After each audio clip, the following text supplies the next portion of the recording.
We're live. This is the Fantasy Endgame. Welcome back. I'm Pierre. He's Chris. We're here to break down all the start sit questions that we can possibly get to over the course of 3 full hours. We do this every Saturday. If you're new to the show, welcome. Thanks for joining us. A couple of things you can do. And first of all, there's really no need to wait. You just hit like button right now. It still counts. Hit subscribe. We do this again every Saturday during the season. We go live to answer as many start sit questions as possible. We go live Tuesday night. We answer all your waiver wire and trade questions. I know trade deadline is up for some people, but we're still going to do it, and we're still going to be there for you. We're also live on Sunday night with instant reaction and last-minute start sit decisions. And for our patrons, Sunday morning, we go live with a small group of just those who want to get all their questions answered. If you're interested in that, checking the link below, and it is patreon.com/fantasyfootballendgame. We also, of course, offer a lot of other things, weekly rankings, separate videos during the off season, mock drafts, all sorts of things all year long, not just during the season. Also, we have a Discord that runs 24/7, 365, always active and always open. It is completely free. There will be a link below also that you can click to join the Discord. And I'm sure some of our Discord members, I think, honestly, Chris, we're like 800 people now in that Discord. Just under 800. Yeah, it's crazy. It's 24/7. Doesn't stop. It's insane. Yeah, it's grown pretty quickly, needless to say. But anyways, you can join the Discord too. That is free, and we answer your questions in there as much as we can, and also some of our great community members. And then the last thing is we will get to as many questions as we can here. They're already piling up. So we'll answer in order we get them. But the super chat feature is like your fast pass, gets you to the front line. We will guarantee answer every super chat that we see as long as it takes. And we'll get to those in order. Yes, it'll back up a little bit, but just be patient and hang with us, guys. We'll also answer as many of the regular chats as we can. So with that said, we're going to kick things off with injury news and updates you need to know before you answer, before you ask, get your questions answered. These are guys that, well, I suggest taking them out of your lineup because they are out and definitely not playing. Let's start with the Chiefs. We got Juju Smith-Schuster, of course. If you saw that hit last week, no surprise, and concussion protocol not cleared. And also Mecole Hardman, he was out last week. Well, he's going to be out a while because he's on IR. And so I know, Chris, we're going to get a lot of Kadarius Toney questions. We got a ton already in the Discord. I think we're going to get sick of hearing about Kadarius Toney, but how strongly do you feel about him with this situation? I mean, you got to feel pretty strongly. Like, who do they really have? MVS, K. I mean, Kelsey probably gets a big bump this week. I think that's the guy that people are kind of sleeping on. Like, people are just kind of like not even talking about the fact that Travis Kelsey might have 15 targets in this game, but yeah, you gotta bump Kadarius Toney up quite a bit for sure. Yeah, definitely startable in the right circumstances. We still have 4 teams on bye: Dolphins, Jags, Bucks, and Seahawks. So yeah, I can see definitely a lot of scenarios where you start Toney. Look, you really like Pacheco in this matchup because of the run defense of I almost said San Diego, the Chargers, and then. Look, I mentioned on the video that just came out this morning, I think, a deep sleeper. Hey, if you're in a DFS tournament or you're desperate, Justin Watson might be the guy who gets run over Sky Moore. Anyways, let's keep going. Jerry Jeudy is out with an ankle issue, and KJ Hamler also out. Is this the week that Courtland Sutton actually smashes? I don't know. I mean, it's hard to say anybody in the Broncos offense is going to smash, but I feel like Sutton's another guy people are kind of sleeping on this week. Like, no Jeudy, no Hamler. It's a great matchup. He had 11 targets last week. He caught 6 passes. Like, people act like Courtland Sutton has been so bad, but he's giving you like double-digit PPR points every single week. He has a super high floor. Obviously, in this in this offense, he doesn't have the ceiling we had hoped for because the one touchdown is like all you can hope for a game. But super high floor in a great matchup. Yeah, I think people are way too low on Sutton this week.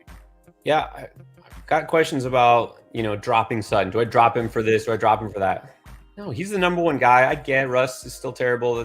Denver offense obviously not much better since the bye. He's not been the worst guy out there. And this week, look, the Raiders, it's pretty obvious now that they need to tank. And maybe they won't, but they need to rebuild. And this Defense has been terrible against receivers. So, anyways, Corey Davis is out.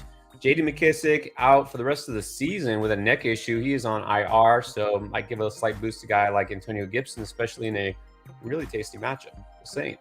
Mark Ingram, for what it's worth, is out. P.J. Walker, is out. That means, that's right, Baker is back. And just in case you were wondering, Jamar Chase is not back. He is out for sure. Questionable. Here's probably the most aggravating one because you will not know until it's too late. It's Kyler Murray, questionable, playing Monday night in Mexico City. We had kind of thought he might be back, but now they're saying still kind of up in the air. I mean, is this a situation where you just want to bench him and not take the risk? I mean, if you can, definitely if you can. If you have a really good option, don't risk it. But Cole McCoy also, I don't know if Cole McCoy has practiced at all this week either. So I feel like if Kyler Murray is even like close to good enough, they're going to play him because they pretty much have to. Yeah, I don't know. I'm not in love with Murray this year anyways. I mean, Hopkins is back, by the way. We'll get to that. Hopkins is playing. Some people thought he might miss time. Marquise Brown, also a question. We don't know. We won't know if he's been practicing, working, like he might come back, but there's nothing for sure. So just a lot of question marks here. Now, Lamar Jackson and Mark Andrews for Baltimore, both listed as questionable, but it sounds like they're both trending towards playing. Do you think we're going to see them both? I feel very good about Mark Andrews playing. He logged a full practice on Friday. Lamar Jackson missed with an illness. Lamar Jackson, I feel like, gets sick every other week. Can somebody check on this guy's immune system? What's going on over there? I feel like every other 3 or 4 times a year, this guy's dealing with an illness, but it's just an illness. So probably going to play. Yeah, maybe like a stomach bug, like an illness that he gets right after watching game film from the week before, maybe something like that. Maybe. I don't know. Watching the defense. Okay, Devontae Adams. This one is definitely troubling. He's questionable. Legit concern because I think it's an abdomen issue. So, I mean, I don't know if the Raiders really are tanking. Who knows? But I don't know. I think until we hear he's out, you have to keep with him. And then here's another fun one. Keenan Allen and Mike Williams both got in practice this week, but still questionable. How do you feel about those guys? I feel very good about Mike Williams. Mike Williams himself said, barring a setback, I'm playing, basically. Keenan Allen is still a little Brandon Staley. Keenan Allen said, I did everything I had to do this week. It's up to the coaches. But then Brandon Staley said he's going to be a game time decision. So it's what is going on? So I do feel like we're going to see both of them this week for sure. I feel more confident about Mike Williams, but I think we're going to see both. I think it's worth mentioning, even if Keenan Allen does play, that doesn't mean he's without risk. Mm-hmm. We saw what happened last time. Went out there. I guess he wasn't 100%, re-aggravated it. So who knows? I mean, that's going to be a very iffy one. David Njoku, we would love to see him back. He's right around the time where he should be back. Really could have waited another week, but it looks like he might play. But keep your eye on that if you need a tight end. Zeke, sounds like he'll be back. Jerry Jones is happy about that. Tony Pollard owners, not so much. Gus Edwards, still questionable. Definitely some risk there. Wan'Dale Robinson is questionable. Another reason I love Darius Slayton this week. And then let's get to the ins. No need to worry about Justin Jefferson. He was taken off the report. He's fine. DeAndre Hopkins is playing. He's fine. Matt Stafford is back after missing a week with concussion, but no Cooper Kupp to throw to. Gerald Everett is going to play, so that's another consideration. And look, I'll just say, if Everett and Keenan and Mike Williams are back, Josh Palmer becomes a lot less interesting. Just saying. Jarvis Landry, still back. Deion Jackson, looks like he's not in the injury report. And Jamal Williams had a little bit of an illness himself this week, but he is playing. All right. And if anything breaks during this show, then, of course, we'll let you know. We'll keep you covered. Are we ready for the questions? I think we're ready. All right. Here we go. The first comment is to a recurring viewer. Fantasy football is pain. How appropriate. Finally early. You were the earliest one. All right. So here we go. As a Herbert owner, would you trade Pittman and DPJ for Mike Williams? I mean, I get it. It's I got the Herbert, Mike Williams stack, but I'm not so big on stacking in redraft, season-long type of leagues. It's more like what I prefer to do in daily league or like daily DFS contests or best ball contests, because like you really just want to play your best lineup every week, right? I don't know, like I probably prefer Mike Williams over Pittman, but I don't know if I greatly prefer Mike Williams over Pittman. And I think DPJ could be like a sneaky late season kind of, play, especially in the fantasy playoffs. They have some really good matchups if Deshaun Watson can come back. So it's close. I think I would keep Pittman in people's Jones, but it's pretty close. It is close, and I agree. Pittman now has value again because Matt Ryan is there again. So, I mean, look, I wouldn't do this just because you have Herbert, like you were just saying. But I get it. I could definitely see Mike Williams being the most valuable of these three guys. But I don't feel compelled to pull the trigger here because, again, Mike Williams is coming off that injury. We don't know that he's going to be 100%. And then Keenan Allen, if he actually plays, well, then Mike Williams isn't as valuable as he was right before he got hurt. So it's close, but I probably don't do this. All right, then we have Jonas HES. Hi from Denmark. All right, good to have you. We're definitely going global. All right, pick three. Amon-Ra, Sutton, Pacheco, Eli, Mooney, and Mike Williams if he plays. We're gonna get a lot of Mike Williams questions. Yeah, I'm gonna go Amon-Ra, Sutton, and Mike Williams. Now, the nice thing about Mike Williams is he plays Kansas City. So if he doesn't play, you can easily pivot to Pacheco. So put Mike Williams in your flex. That way, if he doesn't play, you can swap him out with Pacheco, who would be my next choice if Mike Williams didn't play. Yeah, you have to play the Sun God. Sutton, again, you can't ignore the matchup. I'll still go Sutton. I mean, it's so tempting to play Pacheco, right? I mean, just to put him in there, especially if Mike Williams, we don't know if he's 100%. But I feel like if he does play, yeah, you kind of have to play Mike Williams. So I'll agree. It's such a high ceiling spot for Mike Williams against the Chiefs, right? It's like he could have one of those like 25-point games. Right. And then we love Pacheco. I know you had him as a boom, but again, it's all relative. That's at running back. I mean, he's this week a high-end RB2, but Mike Williams is still a high-end wide receiver too if he plays. Yeah. All right, Randy Cortez. What is up, Randy? Welcome back. All right, so the first super chat of the evening: Pierce or Walker rest of season? I think it's definitely got to be Walker. I'm not completely buying into that 6-catch game we saw before the bye. I just think that was kind of a bit of like the defense. Like that's still a great, for as bad as the Bucs offense has been, their defense is still great.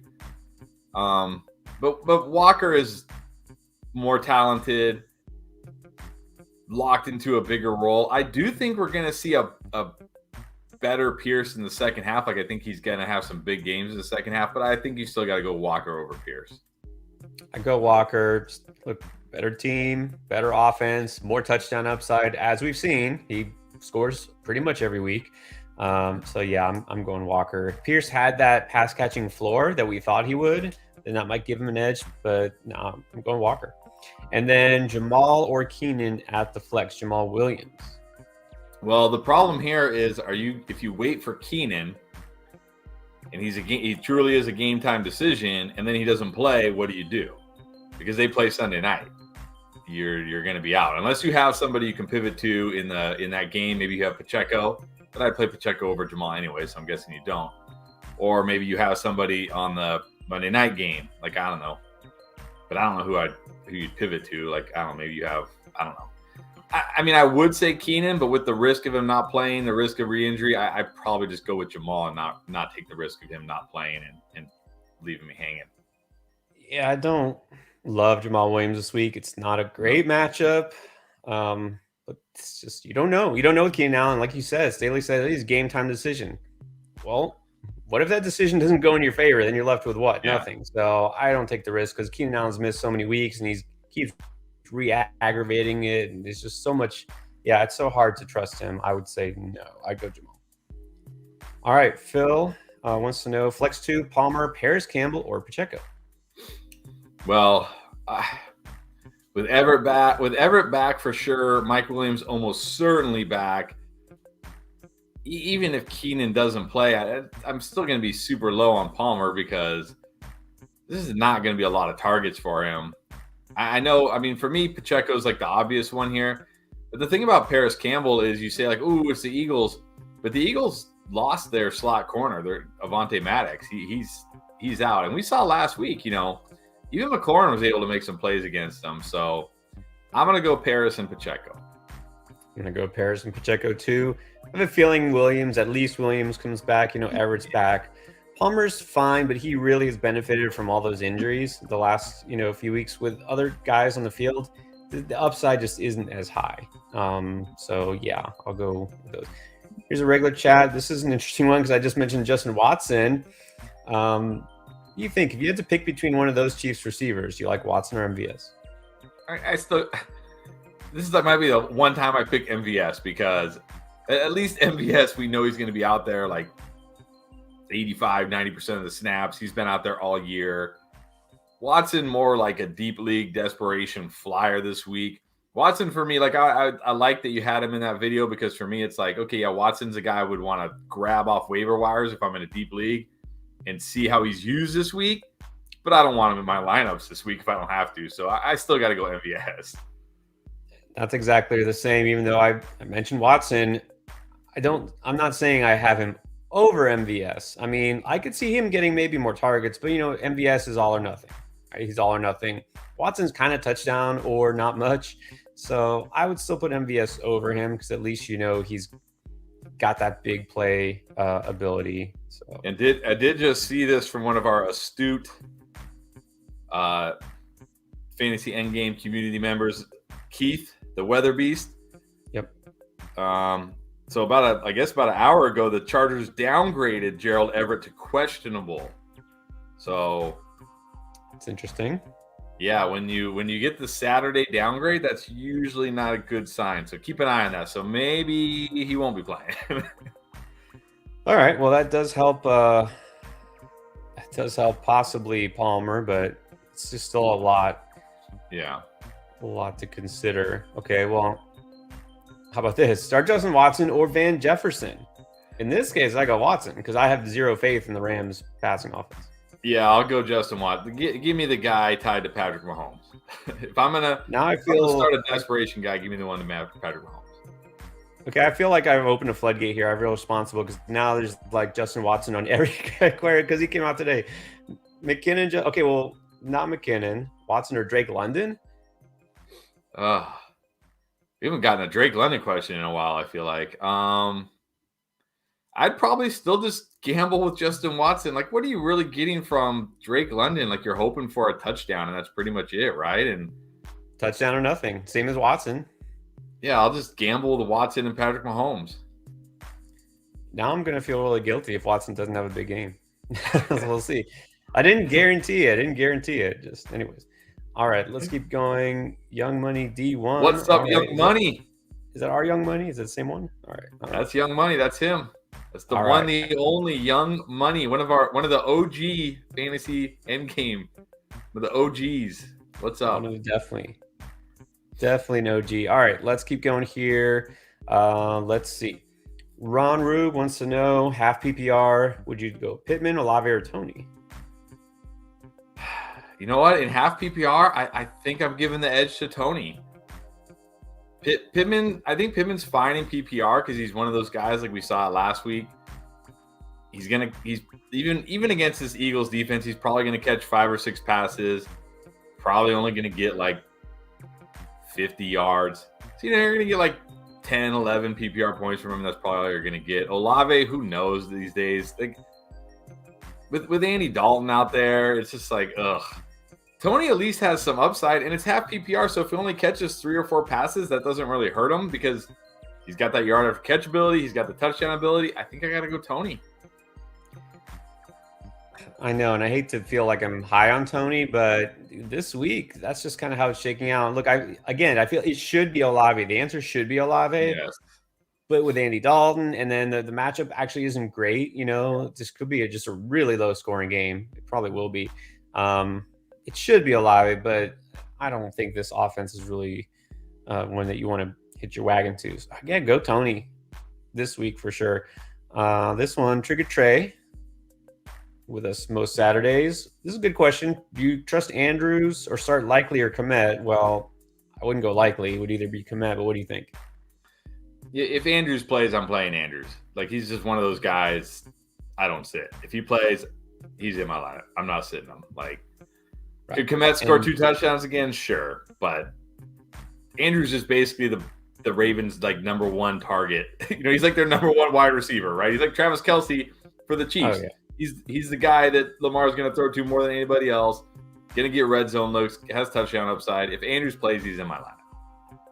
I mean, it's easy to forget because obviously he missed a week and had a bye, and like you haven't seen a lot of Mark Andrews lately. But remember, he is the tight end one when healthy because again, Rashad Bateman's out for the year. They have no one else to throw to, so yeah, you have to go Andrews. If Andrews doesn't play, then it's got to be Komet. I mean, Komet, who knows? If he keeps up this pace, he'll be this year's Mark Andrews, and that's how he'll be treated. I mean, really, he's scoring every week now, which is kind of crazy. All right, let's see. We got Jason Quinones. Welcome back, Jason. What's up?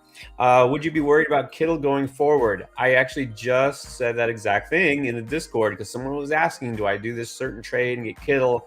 Like, I'm worried because there's a lot of mouths to feed there, and the one with the spoon is Jimmy Garoppolo. That actually makes me feel better about Kittle. I'm not really worried about Kittle. I don't know. I think people are a little because he had a down game last week. But that's a tough matchup there. And they didn't really have to throw, right? They just ran it like 40 times. Arizona was allowing the most yards. I talked about it if you watch our Boom video. First of all, they're allowing the most yards of any team to tight ends. I don't even know who the Panthers tight ends are. I didn't even know the Panthers used tight ends. I didn't even know they threw to tight ends. But the tight ends for the Panthers had 40 yards against Arizona, and they don't even use them. Like, I don't know. Maybe Schultz will be better rest of the season. Maybe he'll have a higher floor. But at least this week, I have to play Kittle. It's just too good of a spot. Well, and that was the comment I made is try to get Schultz. I actually like Schultz better rest of season. But this week, like you said, based on the matchup, I think you do have to trust Kittle. I mean, it's really close. These guys, it's like, razor thin, the margin. They could both, go off this week. And I think you had Kittle as a boom, and I had Schultz as a boom. Yeah. So I guess pick whoever you think you feel better about. But yeah, they're both strong picks. So, is this Hector? All right. Well, Hector says he wants a happy birthday shout out. Absolutely, happy birthday, Hector. Appreciate you. Birthday. May many fantasy victories come your way tomorrow and your birthday weekend. That's the one way to do it. Lots of fantasy points for your birthday. Let's go. Goomba. Not a start sit all what rounds? Okay. All right, so he obviously knows that we've been playing fantasy for a long time. In their primes, what rounds did Gronk, Edelman, and Blunt go? I'm guessing you're a Patriots. There were at least a couple of years where Gronk was a first rounder, like for sure. At least a couple. Edelman, I think the highest I ever remember Edelman going is maybe like fourth, maybe third. Fourth? That's exactly what I was going to say. Maybe around 4 or 5 because he was never, even if he was technically sort of the number one guy for Brady, he was never a number one receiver. And, so, Gronk was a first rounder, though, in his prime, for sure. He was like Kelsey. Right? It was like the debate, like, do you take a tight end in the first round or do you not? Like, that was exactly what he was, right? And then Blount always seemed like a 7th round or later guy. Like, I don't ever remember him being higher than that. Even the year he had like a bunch of touchdowns for him, I don't think he went very high the next year, did he? Yeah, that's what's funny. The year that he was just a beast because he scored like 18 touchdowns and like nobody drafted him that year because you didn't know what to expect. And then the next year when people expected things, he was probably like a 3rd or 4th round pick or something like that. Was he that high? See, the thing is, like, I never draft. I'm like, you guys are idiots taking this. I never took him. Yeah, well, I didn't take him, but yeah. Wow, I don't like any running back, he might have been. Any running back that scores a lot is going to get drafted high. It's like James Conner. He was like last year's James Conner, and then this year everybody drafted him too high, and they're like, "Oh, he's not going to score. Wait, he's not going to score 18 touchdowns again." Oh. Yeah, that was. People kind of started figuring out like, hey, maybe the Patriots running backs, maybe that's not the way to go. Yeah. Maybe. Yes. Good question. All right, Josh Campbell, start one. Amari Cooper, Kadarius Toney. I guess, is that Paris Campbell? Is that Pierce, not Pierce? Okay. or Devontae Adams? Look, that's obviously Adams. The only question is, does he play? If he plays, you play him. Yeah, if Adams plays, I'm playing Adams for sure. If it's not Adams, look, call me crazy, but I'm going Tony out of this group. I know they're in Detroit now, which I guess helps Amari Cooper because they're not going to be playing in the freezing snow in Buffalo, but it's still on the road. It's still a road game for him. Still Buffalo. Paris Campbell's fine, but he's just a high floor guy pretty much, really. So I'm going to go. I mean, obviously, Adams, if he plays, it's definitely Adams. Otherwise, I'm going to go Tony.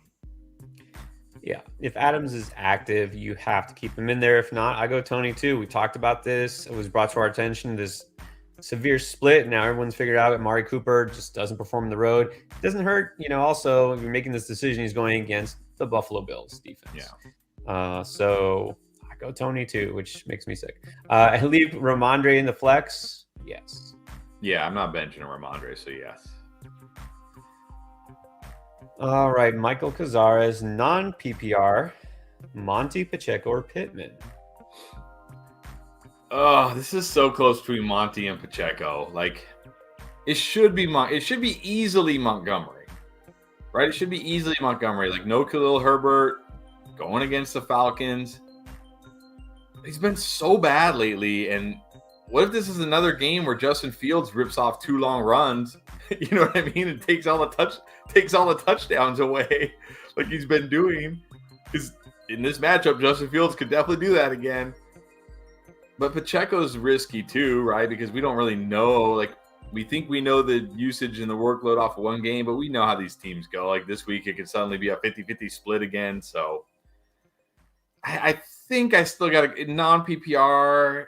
I'm going to go with Montgomery, but man, it's really close, and I could see it going either way, honestly. Yeah, that's the thing. It's like, look, on the one hand, Khalil Herbert is gone, and so Monty has the backfield pretty much to himself, but the leading rusher is still Justin Fields on this team. So you can't expect a huge week. I want to say it's got to be Pacheco because based on the matchup, I mean, any team can run very easily. And if Pacheco is going to have the backfield to himself, like last week, I think it's Pacheco. Non-PPR, looking for touchdown upside. Again, I go with Pacheco because Fields is taking it himself. You have a quarterback that will steal the carries and like goal line, red zone work from a running back. That's always kind of concerning. All right, Dudone, would you trade Olave for Debo? I think I'm keeping Olave. I mean, what are we really expecting from Debo at this point? Like, what are we going to get from Debo? I don't know. Like, to me, Debo's like a wide receiver 3 right now. Like, yeah, you can play him, but you're hoping he breaks off a long run, takes a screen to the house or something like that's it. Because with Kittle healthy, with Ayuk healthy, CMC there now, I just don't know what his role is. So I'd rather just take Olave. Hope they one day come to their senses and put Jameis Winston back in. But yeah, I'm going Olave here. And I talked about the 49ers, all those mouths to feed. I think it hurts Kittle a little bit. I think it hurts Debo a lot and the most because now you have a guy who's not only one of the best running backs in the league, but his thing is doing what Deebo Samuel does, is catching the ball out of the backfield. He's basically stealing a lot of his thunder, and Ayuk is still involved, which is great if you have Ayuk to see that he really didn't fall off with CMC there. But now Mitchell is back, and now they're using him. So, yeah, you've got to be worried about Debo. Look, honestly, I'm trying to trade, although clock is ticking for leagues if you're in sleeper when, week 11 is the deadline. But I'm trying to trade Debo now if I can. Trade away, not trade for. Yeah. All right. Sabesan, always with us. Got some concerns. Everett questionable again. Do I have to start Pitts? I think you do because, again, they play Sunday night. What are you gonna do if you wait for Everett and then it's like, an hour before kickoff and they're like he's out? Like, who's you gonna go pick up? I don't even know who you're gonna pick up because you're gonna pick up the Chargers backup tight end. You're not gonna pick up Travis Kelce, that's for sure. You're not gonna pick up George Kittle. I mean, you're gonna pick up Trey McBride and hope you know what I mean? Like, those are your only options. So I think you got, unless we hear something, overnight or tomorrow, like, okay, yeah, Everett's good, he's going to play. I think you got to go with Pitts. I mean, yeah, the only other guys which are maybe slightly better than Pitts, because I recommend Pitts. If you get like Dulcich or Moreau, maybe those guys are out there. But otherwise, if those are your only choices, then yeah, if you're deciding between Everett and Pitts right now, I'd go Pitts. All right, what about Devontae or Pittman? I'll go Devontae here. I know he's, you never know what you're going to get with him, but he's got the better matchup this week. I'm going to go with Devontae here. Yeah, I'm going Devontae too. Just definitely more upside. And then do we think Murray's playing? No idea, but I would definitely make alternate plans. So who would you pick? Mariota, Goff, Heineke, Stafford, Jones, or Baker? I think out of those guys, I'm going Mariota this week. Against the Bears, it's a great spot for him. We know he'll use his legs. He can score touchdowns rushing. If I had to play one of those guys, that's the one I would play. Although I know a lot of people like Daniel Jones too. Maybe Daniel Jones. Yeah, I think you got to go Daniel Jones just because it's the Lions and the rushing. Not that he's going to throw for a ton of yards, but he can run on them. That's what he does. Mariota is the same thing. You're hoping on rushing production, not really passing. I don't know. The Bears are playing pretty good these days, so I don't know. Atlanta is not looking as good as they were in the beginning of the season on offense. I think Mariota and Jones is really close between those two. I give the slight edge to Jones. Yeah, I'd probably go Jones too. I didn't see him till the end there. So, all right, Henry Odom, welcome back, Henry. 2 running backs, 2 receivers, a flex. So we got Stevenson, Pierce, Swift, Jamal, St. Brown, Higgins, Pittman, or grab Pickens off the waiver. I wouldn't put Pickens over any of those guys, but no, I would grab Pickens off the waiver if you can, if you have space, but I wouldn't play him over those guys. For my 2 running backs, I'm going Stevenson and Pierce. Me too. For my 2 wide receivers, I'm going St. Brown and Higgins. Yep. Now who to flex? You go with one of those Lions. It's close between Pittman and Swift. I will say a friend of mine that I co-manage a league with, we have Swift, and I said I think we should play Pacheco over Swift, and he's like, nah, this is Swift's week. It's gonna happen. So right. I don't know. Just because? Know what you will. If it was me, I'd probably go Pittman, though. If it was me, I'm going Pittman.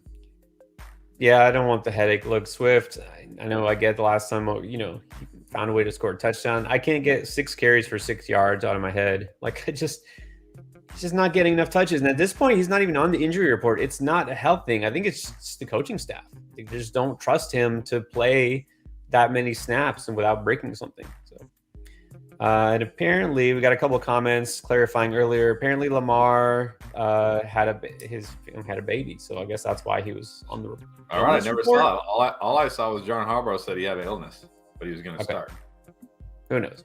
All right, Bradley Harris, Foreman or Pacheco? I got to go Pacheco. I like Foreman this week. He's fine, but that's the thing. He's just fine, right? Like maybe he'll score a touchdown. Just not a lot of upside with Foreman this week. I'm going to go with the upside of Pacheco. I do like Foreman again because Baltimore's defense, not that great. But I will go Pacheco because of the matchup. Again, when you have a defense that's so bad against a certain, position, and the Chargers are almost right up there with the Texans, just being a team that you just have to stream against. So in this case, I'll go Pacheco. And then Sun AAA, welcome back again. Need a flex, half PPR, Drake or Pickens? I think I go Drake even if Gus plays. It's such a good matchup for them. It's such a bad matchup for Pickens. Not to mention he has Kenny Pickett throwing him the ball. Whether Gus plays or not, I think I still go Drake here just because, again, half PPR. He's looked good. Gus probably not 100%. Good matchup. I go Drake either way. Yeah, I kind of feel good about Drake because, like I said, Gus is questionable. Let's all remember coming off of ACL tear, already banged up. Can't feel he'll be super involved even if he does play. So I feel good about Drake. He looked good last time out. Pickens, love the player, hate the situation. So, yeah, I'll go Drake. All right, Josh Campbell wants to know, Rondell Moore, Devontae Smith, Is this the same ones before? I think this is the same ones before. Yeah, this is the same one as before. All right. Must have put it in twice. Although, did he have Rondale Moore in it? I don't think he had Rondale Moore. No, this looks different. I remember the Pierce Campbell thing. All right, well, let's do this again because I feel like this is different. Rondale Moore, Devontae Smith, Campbell, Tony. Pick one. It's Pierce Campbell. That's why we're confused here because I saw the Pierce Campbell. This is different. But yes, Ramondre in the flex over these guys definitely. And then I would probably go. Man, this is tough. These are some tough choices. Yeah, I would say Campbell. No, I would scratch Campbell. Campbell's the easy no for me. It's pretty close between these three. The thing about Rondale Moore is is Hollywood. If Hollywood is back, we don't know what his role is going to be. How many targets is he going to get? Right, but if Hollywood's out, then you got to like Rondale Moore again. But we don't know. We might not know until Monday. We don't even know if Kyler Murray is going to play. Yeah, it didn't matter last week with Colt McCoy, but yeah. Can I play Tony over Smith, though?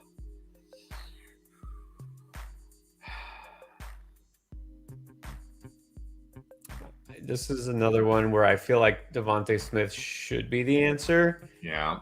But it might be Tony. So yeah, no, that's where I'm at. All right, you know what? No risk it, no biscuit. Let's go with Tony. Go for that upside. Go for that huge game of possibility. Go for Tony. There you go. Go for Tony. You know what? Maybe they don't have to pass the ball a whole lot in Philadelphia. Smith hasn't been getting enough targets. Just don't know why. Marcos Cardozo. Hello. All right, you're 8-2. Is it worth holding Deshaun Watson for the playoffs if you have Burrow? No, I'm not holding. I'd rather pick up I don't know, but I'd rather pick up a handcuff running back, a wide receiver with potential upside, like somebody who can actually be a difference maker for my team. Deshaun Watson isn't going to be a difference maker for your team, even if he's great, because you have Burrow. It's not like you're rolling out, Jared Goff every week, and then Deshaun Watson could be a difference maker. So for me, nah, I'm dropping Deshaun Watson. I'm picking up a handcuff, or maybe somebody was on the breakout video today, somebody like that, and see if maybe I can, win the lottery with somebody that can actually be a difference maker for me. Yeah, I mean, come playoff times, you're obviously going to be in the playoffs. Are you really going to put Watson in over Joe Burrow in the playoffs? Especially if you remember back to what Joe Burrow did last year during the fantasy playoffs. You're not. Schedule doesn't matter. You're not. So you might as well pick up a guy that you maybe could use, or running back. Yeah. Stanley, what is up, Stanley? Was with us. Higbee or Kmet? I got to go Kmet. I mean, yeah, Higbee might be safer, but right now, the way the Bears are playing, the way Kmet's involved, it's a great matchup. I got to go Kmet. Definitely have to go Kmet. I mean, yeah, someone said he's hot. He can't get much hotter, especially at tight end. You just keep rolling with it. Don't question it. Higbee, he'll get an uptick in targets, but what are the chances he gets in the end zone? He might, but I'll go with the guy on the better offense, which is, again, hard to believe. We're talking about the Bears over the Rams. Yes. Imagine 5 or 6 weeks ago for the better offense is the Bears, which were at the time were the worst offense in the league, a mess. You wanted no part of the Bears, crazy. I can't ever remember this happening before, where a team has done such a 180 in the middle of the season. I mean, I'd say props to the coach, except they're not actually winning games. They're doing a lot better in fantasy for us than they are in reality. But anyways, Tyler, what's up, Tyler? That took long enough. No, just kidding. Tyler's usually the first one on here. All right, we're going to definitely help you get to 10-1. Do we start Brian Robinson or Kenyon Drake? I think this week I'm going to go Brian Robinson just because of the matchup. Again, we don't know, with Gus back. I still do like Drake. It is a good matchup for him, but, with Gus back, you don't know. Maybe Gus is the lead guy. Who knows? We know Brian Robinson probably going to get at least 15 carries. It's a great matchup. Between these two guys, I'm going Robinson. Some defenses, I just said, you have to stream against. The Houston run defense is pretty much number one on that list. I go Robinson. I mean, he got the volume last week. Why wouldn't they stick with the same game plan? I mean, run the ball. Why not? It worked. So yeah, and Watson got you 20 points. Obviously, guys, that's why he was the number one pickup last week. You didn't know it was going to happen again. Well, guess what? It did. So I mean, not quite the same extent, but still. All right, a couple of regular chats here. No, we're still catching up on super chats, by the way, guys. Just know we'll try to get to as many questions as possible. We're still way behind on the super chats because we get so many. That's why that feature exists. We will still get to some regular comments as well. Also, if you haven't already, good time to hit the like and subscribe button. If you're not in the Discord, get in the Discord. You can start asking questions right now to our amazing community who is in there. And you might have seen on the ticker earlier, we are sponsored by Manscaped. So manscaped.com, if you use promo code ENDGAME, that's a way to help us out and help yourself out as well. Get yourself an early Christmas gift. All right. Wavy YT traded Fournette for Connor. Is that a win? I think so. I mean, it's not like this isn't like a league-winning move, but at least Connor has no risk of losing his job or losing touches. You know what I mean? And they're both kind of same guys. They're right now at this point in their careers. I mean, Connor's always been a plotter, but Fournette's pretty much a plotter now who needs touchdowns, needs receptions, kind of like Connor. But at least you know Connor's going to be on the field like almost every snap. Fournette, who knows what we're going to see next week coming out of the bye. So I think, yeah, you won this. Very different situations. Look, Fournette just all of a sudden got competition from a guy who's pretty much taken his job, and Connor just lost competition for whatever reason. The guy who was there is now just released. So, yeah, I go Connor. And here's an interesting, he says it's a wild thought. Dan Henry, would you cut Warren, you got Jalen Warren, and take the 0 this week because he's got Walker and Etienne both on bye to stash Rachaad White for next week? Would you just put a guy like Rachaad White who's getting you 0 on your starting line? I mean, it depends on my record. If I'm 9-1, 10-0, 8-2, sure, I'll gamble because Rachaad White has the potential to be a difference maker. Jalen Warren probably doesn't. You know what I mean? So it's worth the risk, I think. I mean, there's no one else you can cut for Rachaad White though, like somebody just sitting on your bench, like with no upside that you're not going to play this week. That'd be my question. Yeah, that's a good question. I mean, like you should not have a backup defense or kicker or even a backup quarterback. You don't need a backup quarterback, assuming you have an even somewhat decent quarterback. Yeah. But assuming that's not the case, Warren's the only guy, I would do it unless you have like a losing record and you have to win this week. But otherwise, I mean, what's Jalen Warren getting you? 3-4 points? Yeah, exactly. I mean, really. So I would do this. But again, if you have someone else you could drop, I would do that first. All right. And then Johnny, what's up, Johnny? Always here. Pick one. Started Aaron Jones. That's disappointing. So we got Pierce, Patterson, or B-Rob. I still got to go Pierce here. He looks great. He gets all the work. Like I don't know if you guys, I mean, probably don't follow me on Twitter, but I did a lot of research this offseason on running backs and touches. And since 2000, I think it was like 15, there's been, I think like 18 or 19 running backs that have had 350 or more touches. That's carries plus receptions. All of them have scored over, all of them, 100% of them scored over 300 PPR points. All of them finished at least top 5. Only one didn't finish top 3. Well, right now, Dameon Pierce is on pace for 353 touches, I believe. And he only has 133 PPR points.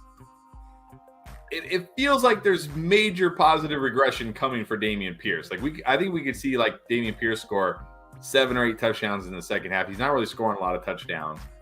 Not the second half of this game, the second half of the season. But I still got to go Pierce. He's just locked into such a work. Like, we know what he's going to do. We know his talent. I got to go Pierce. Even though Robinson has that great matchup, he's not as good as Dameon Pierce, and Pierce is like the only guy getting touches in that backfield. I'm not worried about Benjamin. I'm like, Benjamin really only played because James Conner was hurt. I mean, if he was so great, he would have gotten released. I think he's fine as backup. Don't expect him to like eat into Pierce's work. So yeah, I think you got to go Pierce. He's a borderline must start each week. And then Joe. Half PPR, would you rank Myers, Carter, White, Pacheco and Wilson for the flex spot. Which White are we talking? I'm trying to think because Rashad White's on a bye. Yeah, that's the only White I can think of. So he's on a bye. In half PPR, I'd probably go Pacheco. And then it's close between Myers and Wilson. I think I slightly prefer Myers over Wilson. And then I'd have Carter last. Yeah, you have to have Carter last. He said rest of season. That's why. Oh, rest of season. I mean, I'm not sure how you can rank them rest of season. These are guys you're probably going to have to flip on a weekly basis. I mean, you're not setting your lineup for the rest of the season. But if you want to know just as of right now, I think if you talk rest of season, I don't know. I'm tempted to put White over Pacheco. I think so because, one thing about the Chiefs, we've seen it, like, they're not a team that really relies on the running backs. You know what I mean? Yeah. Like, they'll abandon it. And we saw the Bucs, maybe they finally got that run game going before the bye. Now coming out of the bye, I think we could see better, a better run game. So I'd put White number one, but these are all guys that kind of like, these are good guys to have as your flex because these are guys that you could play matchups, right? Like, Garrett Wilson playing, the Falcons this week, he's my flex. You know what I mean? Oh, Rachaad White playing the Texans, he's my flex. So that's the nice thing about these guys. Yeah, so that's why again, the rest of the season, I mean, I'll just give my ranking. I'll go White first, Pacheco second. I'm gonna lean Wilson and then Myers and then Carter. All right. What's up, Roberto? On here, we'll definitely get some spicy trade comments and questions from him. We'll see. All right, where is Dan O's question? I see something here. Dan O, if we can find the question, then we'll put it up. I'm guessing it's not too far. There. All right, if Andrews is out, who to drop in order to get likely in there? Okay, ATN, no. Godwin, no. White, no. Murray, no. Watson, no. Garrett Wilson or Pollard. You have to drop one of these guys? None? No, I'm not dropping any of these guys for a 1 week, probably a 1 week rental at tight end because Andrews is a guy who's only missed 3 games in his career. Like, he's not a guy who, is always banged up, always missing games. Like, I'd be very surprised if he didn't play this week, and I'd be very surprised if he didn't play this week that he didn't play next week. You know what I mean? Like, he practiced all week. It's not like he was missing. It's not like he missed practice all week. Well, let me ask you this, though, because he's saying my bench. He's got Kyler Murray on his bench, meaning he's got somebody better? Or is it maybe just like a Daniel Jones type, and just in case Murray doesn't play? I mean, I'm curious who your starting quarterback is. I don't know that you want to drop Murray anyways, but. Yeah, that's the thing. Like, if you have like a really good QB, like if you have Jalen Hurts, but I don't know, but you wouldn't have both those guys. Like, how would you have Jalen Hurts and Kyler Murray? How would you have Josh Allen and Kyler Murray? Unless you're like a QB hoarder. You know what I mean? People out there, they exist. Andrews is just like, in 5 minutes they say he's not playing. Like, he's not even going to the game. He's out. Do you drop somebody to put likely in there? I mean, man, no, I don't want to drop any of these guys though. Like,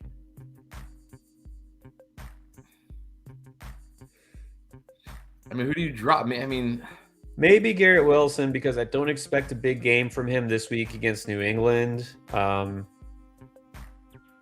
you might have to bid to get him back. But look, you got Watson and Godwin on your bench.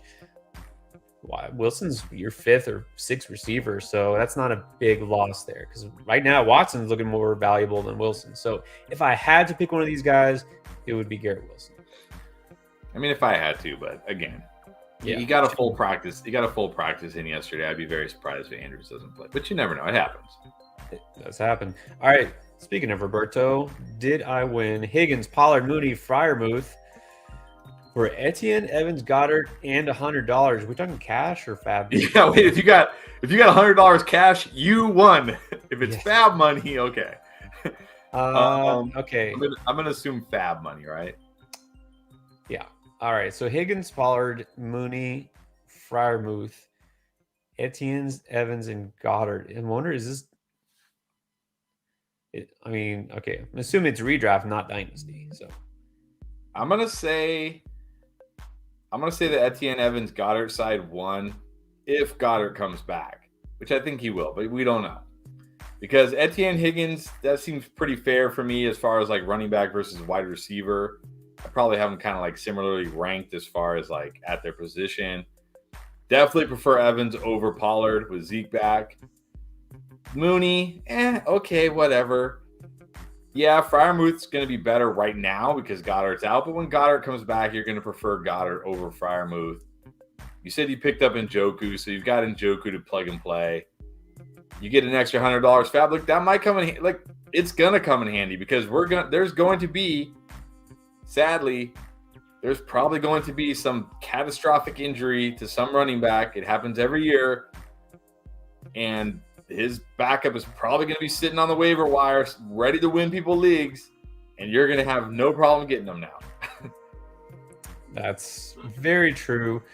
This is why I was pretty bummed I missed out on Christian Watson in our King League because I didn't want to overbid, but of course I underbid. Someone wanted to bid more, but at least I got that money now. If there's another big, running back like who needs to be scooped up, those people will miss out. But anyway, I'll take the Etienne, Evans, Goddard side.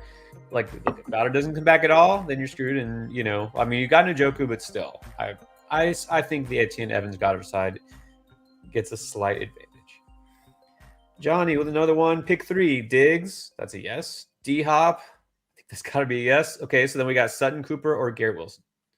I'm still going Sutton here.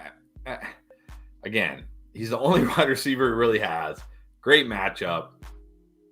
It's not like Sutton is killing. People are acting like Sutton's killing him every week with his 12, 13, 14 fantasy points. That's just killing me. He's fine. And look, I don't like Cooper's match. There's weeks where I would pick Cooper. This isn't it. And there might be weeks where I would pick Garrett Wilson, but this also isn't it. So I'm going Sutton. Gotta go Sutton. Look, most of it came in garbage time, but still points. Sutton got you 12 points last week, 12.5 points. That's fine. You should do better this week. Yeah. Of course, should. Mateo Masfeo. All right. If you say so. Start Olave or Tony. Let's do that first. Well, I think we did this one and we said Tony. Go for the upside of Tony. It's just Olave is fine, but just not a lot of upside with Olave right now. All right. I agree. And then Sutton or Tony? Sadly, I think I go Tony as well because same thing, kind of like Olave. Sutton's got that high floor, but I don't know what his ceiling is right now in this offense. So I think I go with Tony. I'll go Tony or over Olave. I don't know. I think just this week, I will go Sutton over Tony because, again, Raiders so bad against quarterbacks and receivers. They're reeling. I'll go Sutton this week. Might regret it, but I'll go Sutton. All right, guys, we are still catching up. Bear with us. Here's an easy one. Mo, any interest in Slayton? Yes, a lot. I really like Slayton. I have him ranked way too high. Patrons will check out our rankings, but I picked up Slayton in a couple leagues. I really like Slayton this week, and Wan'Dale Robinson is questionable, so a lot of interest in Slayton. A great streamer. Joel Bolin, flex, Brian Robinson, or Antonio Gibson. This is literally as close as it can get. Brian Robinson probably going to get more carries. Gibson will catch some passes. Either one could score a touchdown. Either one could not score a touchdown.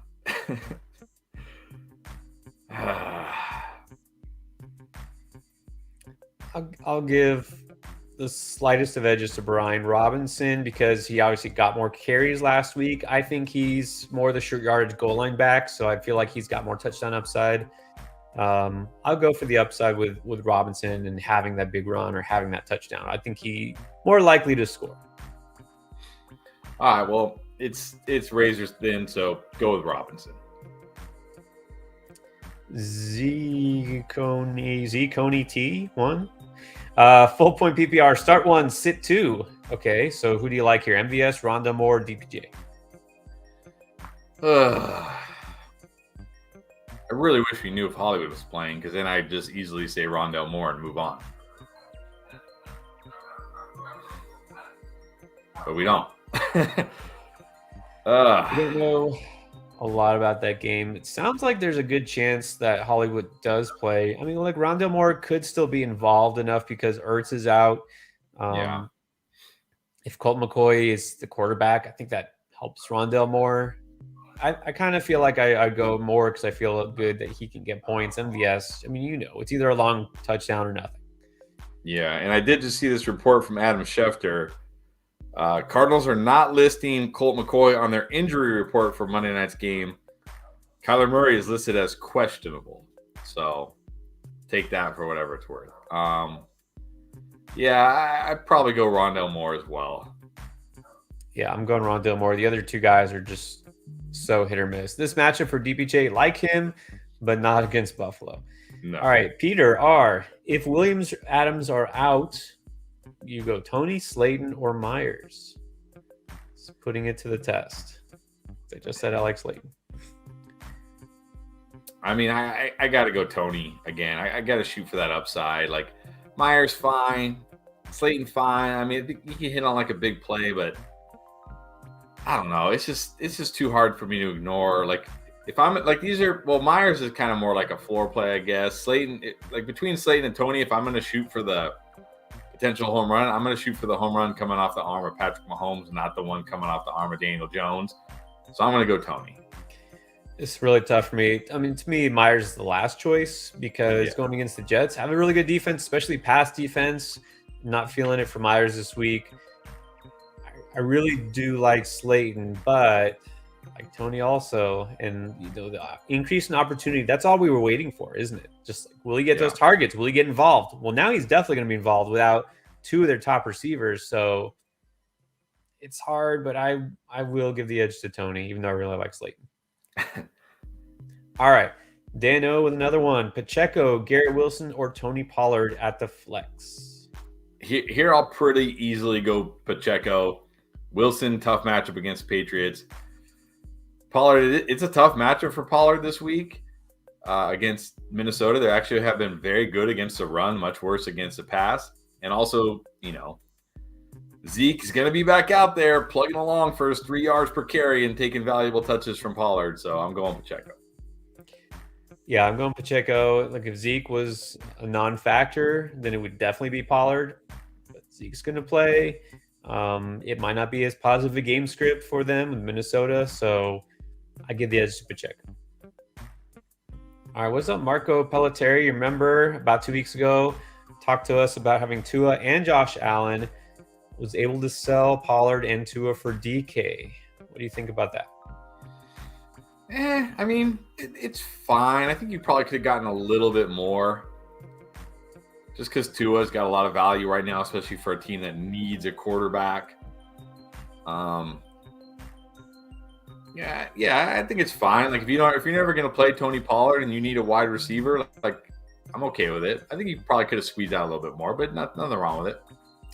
Yeah, because I mean, you're getting, you got a surplus at quarterback. We did talk about Tua's playoff schedule. You weren't going to start him anyways. Tony Pollard, this was the time to sell high.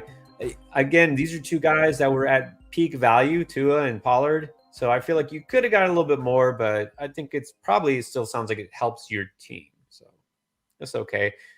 This one caught my eye. We got another talk about Zeke. Chaz says, love it. So thank you. He says he makes you laugh when it comes to Zeke. Hey, I just call it like I see it. I used to be, even last year I was saying like, Zeke, you got to draft Zeke. He's going to bounce back. But look, when he's done, he's done. Like, you guys want to hang on to Zeke, get offended when I say Zeke's done, whatever, that's fine. I just call it like I see it with every single player. Zeke's done. He's done. No favoritism, no haterade, no nothing. You got to mention though the best thumbnail award ever was the one with Zeke. I don't know if he saw it, but the dust. Dusty Zeke. What week was that? That wasn't a week. I don't think that was a week. I think that was in the Was it preseason. draft one? I think it was a draft one. All right. A lot of people were like, "You are crazy. He's Ezekiel Elliott. He's gonna be so good. He's such a steal in the third round. Such a steal, stealing candy in the third round with Zeke." If you haven't seen that one, guys, go check it out. Look at our backlog videos. Keep scrolling until you see Zeke literally turning into dust. That was some great Photoshop skills there. All right, cool. Full PPR, Pacheco or Foreman or Swift? Well, look, I would go Pacheco over Swift, and I got Pacheco over Foreman too, because it's too good of a matchup. I know my buddy said let's play Swift.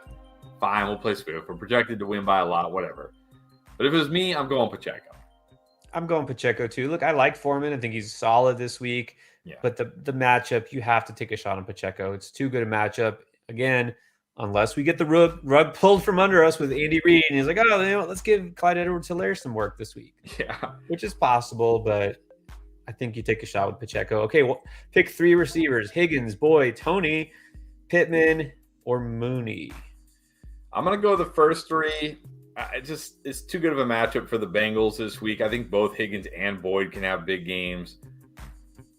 Like, okay, yeah, Mooney gets the Falcons, but it's still Darnell Mooney. Like, I just can't ever say Darnell Mooney is going to smash. I'd rather take a gamble again on Tony, also in a good matchup with Patrick Mahomes. So I'm going to go Higgins, Boyd, and Tony. I am too. I mean, look, if you watch from our videos, Higgins is a must start. Like, you don't question it. You got to start Higgins. Boyd, one of my booms. Love him this week. I think they could both go off. Pittman, better, but he's not a guy you want to throw in there necessarily because it's a really tough week for him. So he's back to having some value, but he's not back to must start. And then Mooney, like you said, I get the matchup. And then the Falcons against receivers, that's one of those matchups you say, oh, you have to stream against, but not when it's the most run-heavy team in the NFL and a guy who hasn't had a big game, like an actual big game all year. So I'll go Tony too, and I hate it. All right, Ashley, what's up? All right, so half PPR, Pacheco, Gus, or Mitchell, just one. Yeah, definitely Pacheco for me. Mitchell, I'm not buying into this whole 50-50 thing. I think it's going to be more CMC. Gus, again, coming off injury. Pacheco, definitely in a great spot. He's my pick. It's got to be Pacheco. Again, Gus, obviously not right yet. With Mitchell, remember, that was a very run-heavy script because it was the Chargers' awful run defense, and they weren't putting up points because they didn't have anybody healthy as far as receivers go. So don't expect a huge Mitchell week anyway. So yeah, go Pacheco. Tristram, what up? He's also one of our Discord members. Dalton Schultz, top 5 tight end rest of the season? Definitely. Yeah, I mean, I already had Dalton Schultz as a top 5 tight end before the season. Now that he's healthy and Dak's healthy, definitely top 5, but especially like who's even left at tight end? You know what I mean? Definitely top 5 rest of the season. At this point, like a week from now, it might be David Njoku top 5 tight end because it's like Kelsey Andrews, okay, Schultz, Hawkinson, Kittle. I can't even think of any other tight end you say, oh, you got to start him week after week. So, yeah. All right. Let's see. Giant Corteliu, bye week hell for receivers. Yeah, a lot of people in that situation. Of course, you got those Dolphins receivers missing. Was going to play Palmer and Campbell, but thinking about sitting Palmer. Okay, so who do you play? Pickens, Slayton, Collins. Yeah, I'll sit Palmer. Although, I'll probably still sit him. But if Everett is out and Keenan is out, then Palmer becomes interesting again. But I rather than wait around and see if that happens, just play Slayton. I would just play Slayton. I'm saying Slayton. Feel pretty good. I would say, to sit Palmer because I have a good feeling Mike Williams at least should be back. But again, Palmer just doesn't have the greatest of ceilings. Yeah. Johnny with another one. Pick 3. We got Adams, Sun God, Sutton, Olave, Pickens, Rondell Moore. Okay, so let's get to that. I got to go the first three. Definitely. I mean, if for some reason Adams sits, then I would probably go Olave. Agree. You have to start the Sun God Sutton this week. I feel like you go Sutton over Olave. Of course, Adams, there's no question. He plays, you play him. If not, yeah, go Olave. And then pick 2, Chubb, Mixon, Robinson, or Mitchell.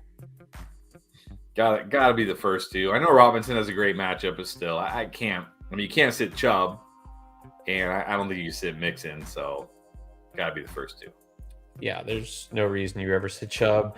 And then Mixon, same thing. Gotta be Chubb or Mixon. Mark Evans with the super chat. Let's see where the question is. Probably right below it. All right. Davis Mills or Tony Eason against the 85 Bears. I don't know. I think I'd go with Mills on this one. Yeah, I mean, I think we've already seen Tony Eason against 85 Bears, and it wasn't pretty. It wasn't pretty. I'll go with Davis Mills. Couldn't be worse, right? Could it possibly be worse? I mean, what was the stat line in that game? That'd be one of the worst stat lines in the history of the Super Bowl, right? I gotta look that up. No, I remember though. You know who had a really good game against the 85 Bears? Actually beat the 85 Bears in 1985. It was Dan Marino. That's true. You knew I was going there. Look it up, guys. If you don't know how Dan Marino did against the 85 Bears, look it up. All right. Okay, you ready for this? Just Sherman 4. Herbert, CMC, JT, Etienne, Pacheco, Drake, Warren, Ayuk, Deontay, Peoples-Jones, Wandale, Jameson, Knox. Half PPR. Would you trade Pacheco for Pittman? Well, okay. Who are your running backs? CMC, JT, Etienne. Who So are your wide need receivers? Ayuk, Deontay. Yeah, you need wide receiver help. Needs wide receivers. You're never gonna play Pacheco. Like CMC, JT, Etienne, you're never going to play Pacheco. So, yes, I would do this, yes. Okay, and then the question is, do you wait a week? Because we think Pacheco might smash. Do you wait until after tomorrow and see if his value goes up? Probably not, because what happens if he doesn't smash and now your trade partner is like, nope, I'm keeping Pittman. Because again, that's the thing. I don't expect Pittman to smash, so I don't know. Yeah, I don't expect Pittman to smash, but still, like, if we get the rug pulled out from under us, like you said, and like Pacheco only gets like 6 carries tomorrow and CEH gets 8 or something, people are gonna be like, I don't want Pacheco anymore. I don't even care if Pittman didn't smash. I don't even want Pacheco. And then you're gonna be stuck with Pacheco when you don't need him. So I would just do it now. Yeah, you definitely do need wide receiver help. That's for sure. So smart idea to trade Pacheco. And look, always will say this: it doesn't hurt. Try a 2-for-1. Try to package Pacheco with Deontay. And see if you can get a decent wide receiver too. Maybe somebody a little better. Okay. Mo. Tony, Slayton, Rondale, or Swift at the flex. I got to go Tony. I got to chase that upside. These are all kind of, I mean, maybe Rondale Moore is not super risky anymore, but if Hollywood's back, he's kind of risky. So I'm going to chase that upside at Tony. This is a really tough one. All these guys have upside in different ways. I would say, assuming it's at least half or if not full PPR, I'd say I probably wouldn't go with Swift.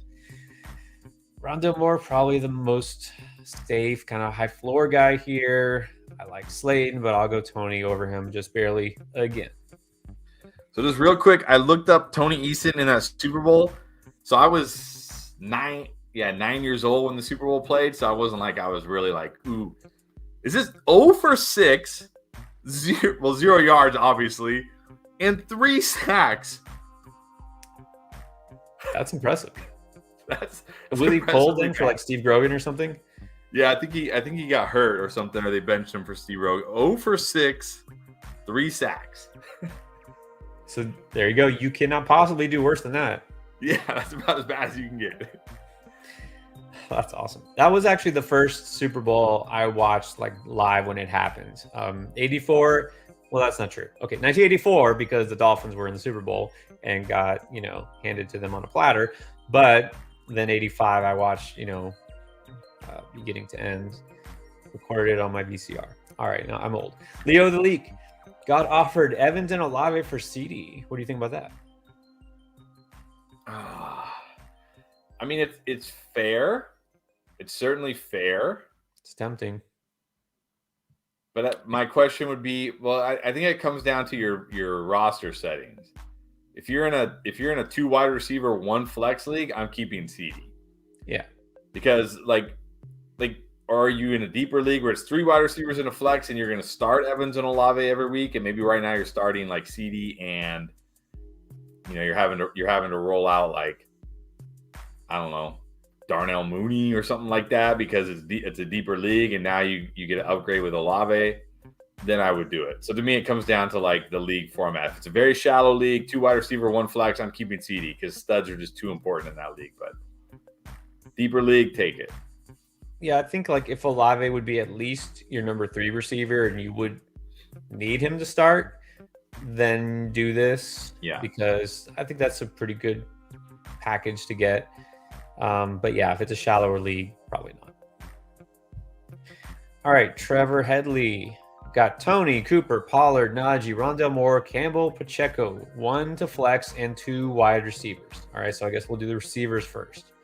Yeah, so for receivers, I'm going Tony. I guess Rondell Moore. Am I that low on Cooper? I guess. I think I am.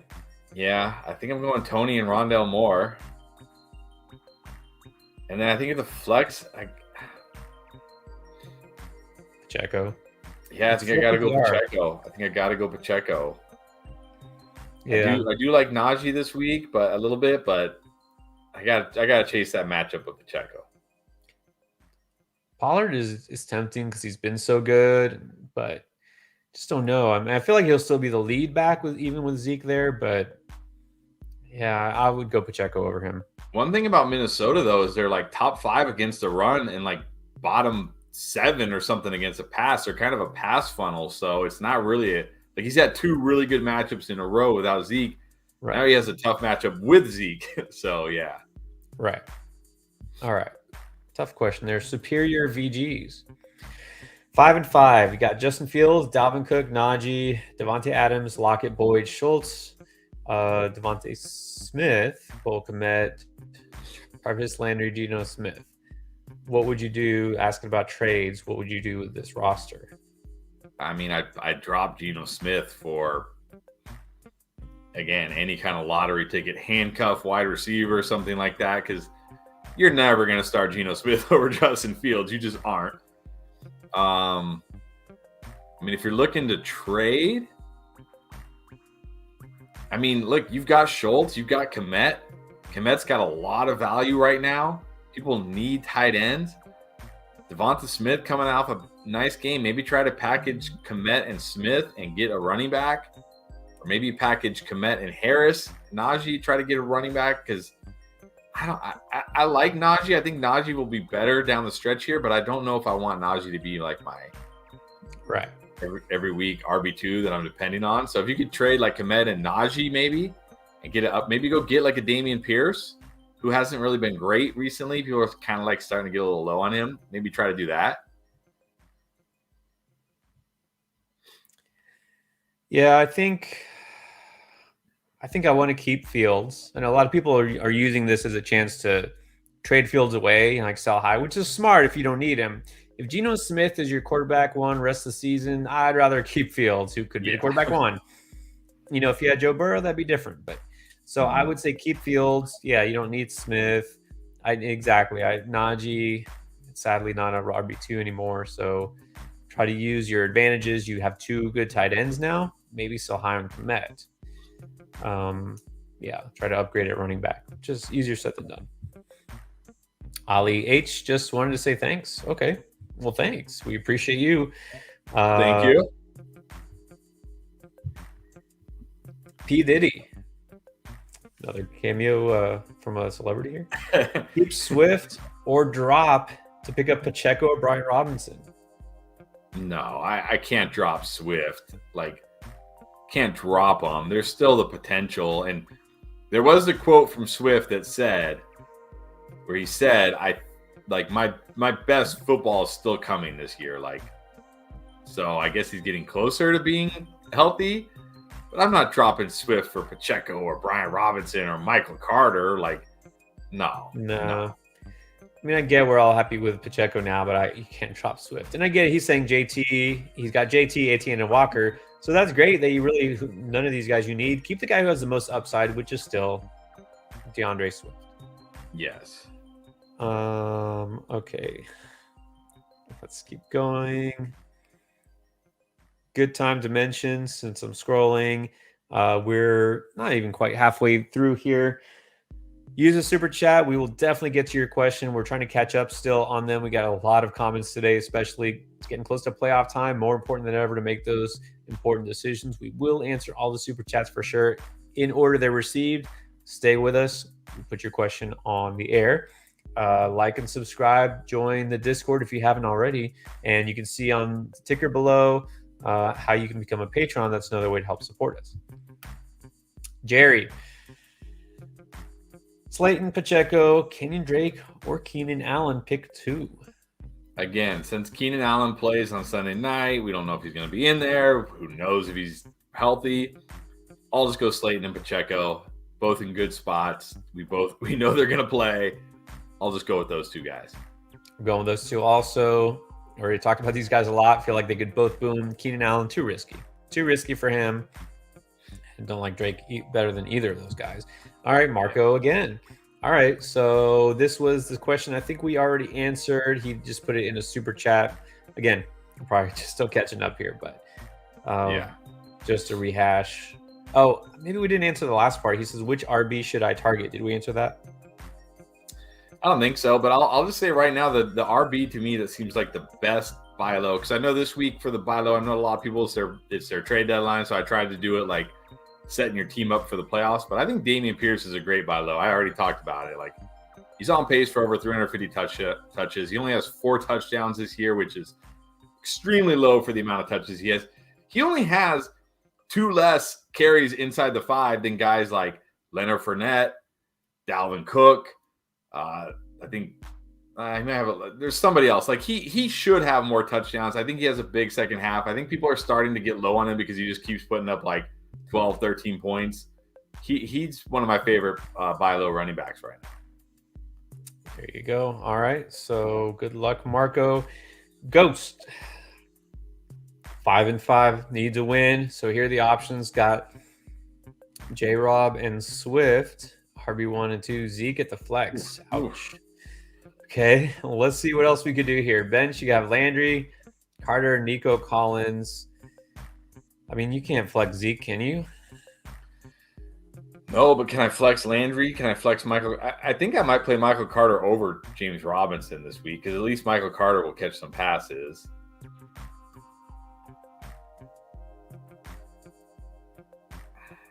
Nico, maybe. Nico is an okay matchup. Yeah, I kind of like Nico. I might roll with it with Nico. I just don't think I could flex Zeke coming off the injury. He said he's going to be wearing a knee brace. You know he's not 100%. We saw this last year when he was injured. He was already terrible. Now he's hurt and terrible. Landry, just no ceiling. No ceiling at all for Landry.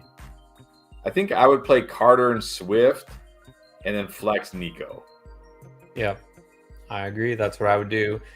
You know, with those Jets running backs, they both might be kind of touchdown dependent. I still give the slight edge to Carter. But yeah, I can't start Zeke. All right, here's a quickie here. Wait, where'd it go? Speaking of Nico Collins, MVS or Nico Collins? This is from Titua Placencia. I'll go MVS here. I'll shoot for the ups again. Like if I'm going to take some risky guys with upside, I'm going to take the guy attached to the arms of Patrick Mahomes, not the one attached to the arm of Davis Mills. So I'll go MVS here. Right. If you're taking a flyer, there you go. That's the one to do. Corey Jones really wants to know, would you trade away Devontae Smith for Debo? I kind of feel like these guys are somewhat similar. Like, although Devontae, I feel like has more weekly upside than Debo, which is crazy to say, but I think I keep Smith. Honestly, I think I prefer Smith. I do too. I mean, Debo, way too much competition in that offense, so I'll keep Devontae Smith. All right, Ezra Albertson got ATN on a bye. Got Kamara debating on between Michael Carter, Jamal Williams, or Pacheco. I think Gotta go how this is gonna Pacheco end up. here. Wait, yeah, gotta go Pacheco. Yeah. Jamal Williams, can't feel great about him. Michael Carter, you can't feel great about him. Yeah, so Ezra, definitely go Pacheco. Good question, though. Look, there's some tough decisions, right? The guys, you don't really know what to expect. There's no guarantee Pacheco will smash and will have this huge game, but the defensive matchup says he's in a great spot to do it. His usage based on last week says that he should be in line to do it. Game script probably will dictate that he will have a decent output at the very least. All right, Jeremy Watts with the super chat and says, speaking of the 85 Bears, I'm pretty sure that's Mike Ditka down there. Ditka. All right. Flex, start full PPR. Darius Toney, Cordero Patterson, or Monty. I mean, you're a Bears fan. You got to go Monty, right? I know that this should be Montgomery. It should be like, what are we really expecting from Treston Ebner this week? Probably not a lot. It's the Falcons. But man, like, what happens if Justin Fields rips off 2 long touchdown runs again and David Montgomery never even gets a chance to score and he just gets 13, 14 carries against the Falcons and that's all he gets? Like, what are you really going to get from him? But it's such a good match. I think I still got to go Montgomery here. It's just, I don't know. Maybe I'm getting set for the letdown, but such a good matchup. He should be the guy. I got to go Montgomery. I think Montgomery's in a great spot. And look, tempting to say Toney again, but you got to feel a little safer about Monty's usage. Yeah. Toney is a high upside flex, no doubt, but I'll go Monty as well. And at least you'll feel better about it because he's one of your guys. Yeah. I feel like we have to answer this one. Look, Alan Batalitsky got a trade offer for Tua, who is his backup quarterback, for Andrews. So wait, you're getting Andrews? I'm assuming you're getting Andrews? That's what if you're getting Andrews, you have to do this. Like, this is like, you have to. This is a league-altering trade for you because you got Lamar Jackson. You don't need to. If you're getting Andrews, you got to take this. Have to. Yeah, I find that interesting. Somebody's offering you the top tight end or at least the number 2 tight end for a quarterback. You take it and you don't think twice. All right, let's see. We're still catching up on super chats. Style and Moose. I agree, you guys. If you like it, hit the like button. Thank you. Appreciate it. All right, let's keep going. Emirates, shop again. Flex Paris or Pickens? I'll go Paris here. I don't love Paris Campbell, but again, Eagles missing their slot corner. We know he'll get the targets. Like, in a couple weeks, George Pickens gets just a smash rest of season schedule, but it's tough for these next 2 weeks. I'm going to go Paris Campbell. I'll go Paris Campbell too. Again, feel like Pickens should be doing better, but needs a quarterback. Needs a really good quarterback. It's not happening yet. I don't see any signs of tremendous growth from Pickett just yet. Style and Moose there. Here's the question. Just traded for the St. Brown. I like how you put it there. Do I play Sutton or Williams as other receiver? I'm going Mike Williams. I mean, I guess if you want to be safe and not worry about Mike Williams being ruled out at the last minute or something and then you're stuck, you can go Sutton. But it sounds very likely that Mike Williams is going to play. It's the Chiefs.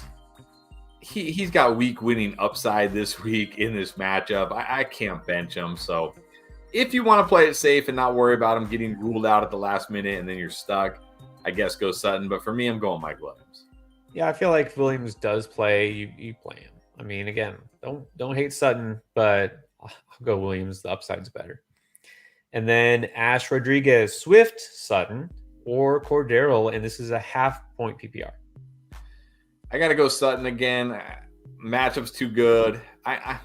Patterson, okay, but man, so much risk with Patterson right now. We don't know what we're going to get. Are we going to get a 15-carry Patterson game, or we're going to get a 5-carry Patterson game? And one thing about Patterson this year, I know it's half PPR, but he's not catching any passes this year. He's just a runner.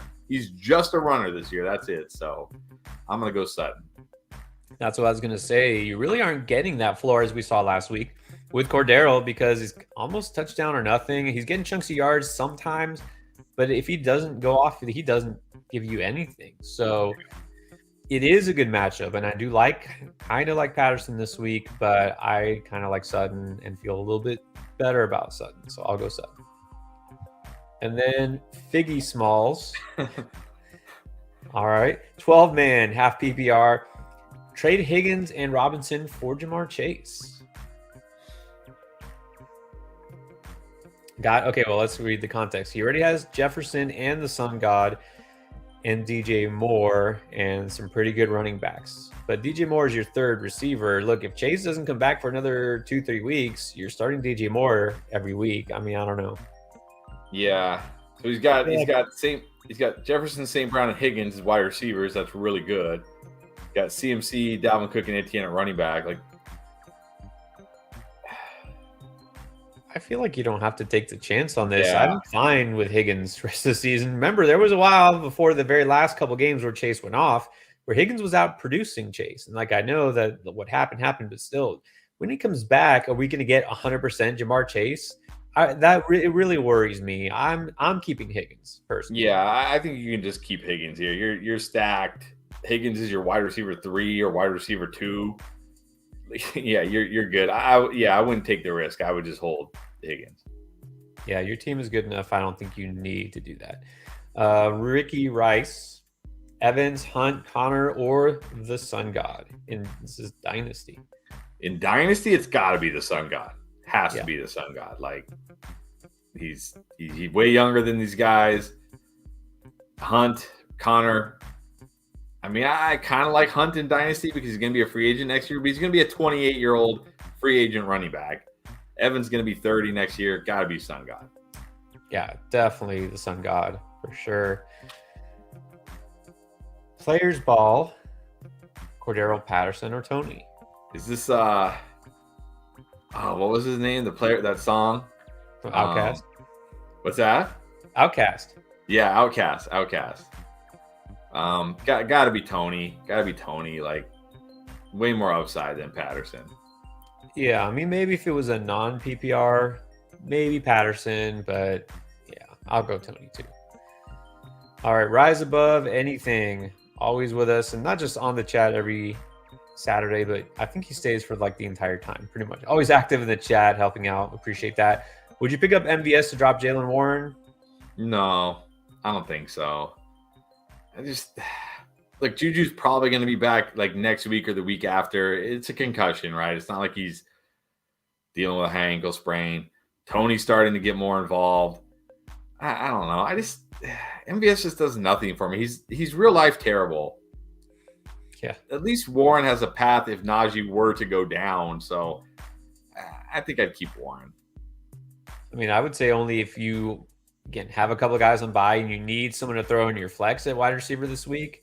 Okay, then you do it because you have to start MVS. But otherwise, no. But look, then right afterwards, now he's asking, pick up MVS or Darius Slayton to drop Jaylen Warren. Maybe Slayton. Yeah, I'd be okay with Slayton. Yeah. All right, Derek Just in flex, full PPR. I got DPJ or the Friar Goat or the Muth. I was going to say the Muth. My other wide receivers are Adams, Ayuk, Slayton, Lockett, who's on a bye. Tight end is Schultz. Okay, so you like the Friar Goat or DPJ? Man. I think I got to go with DPJ.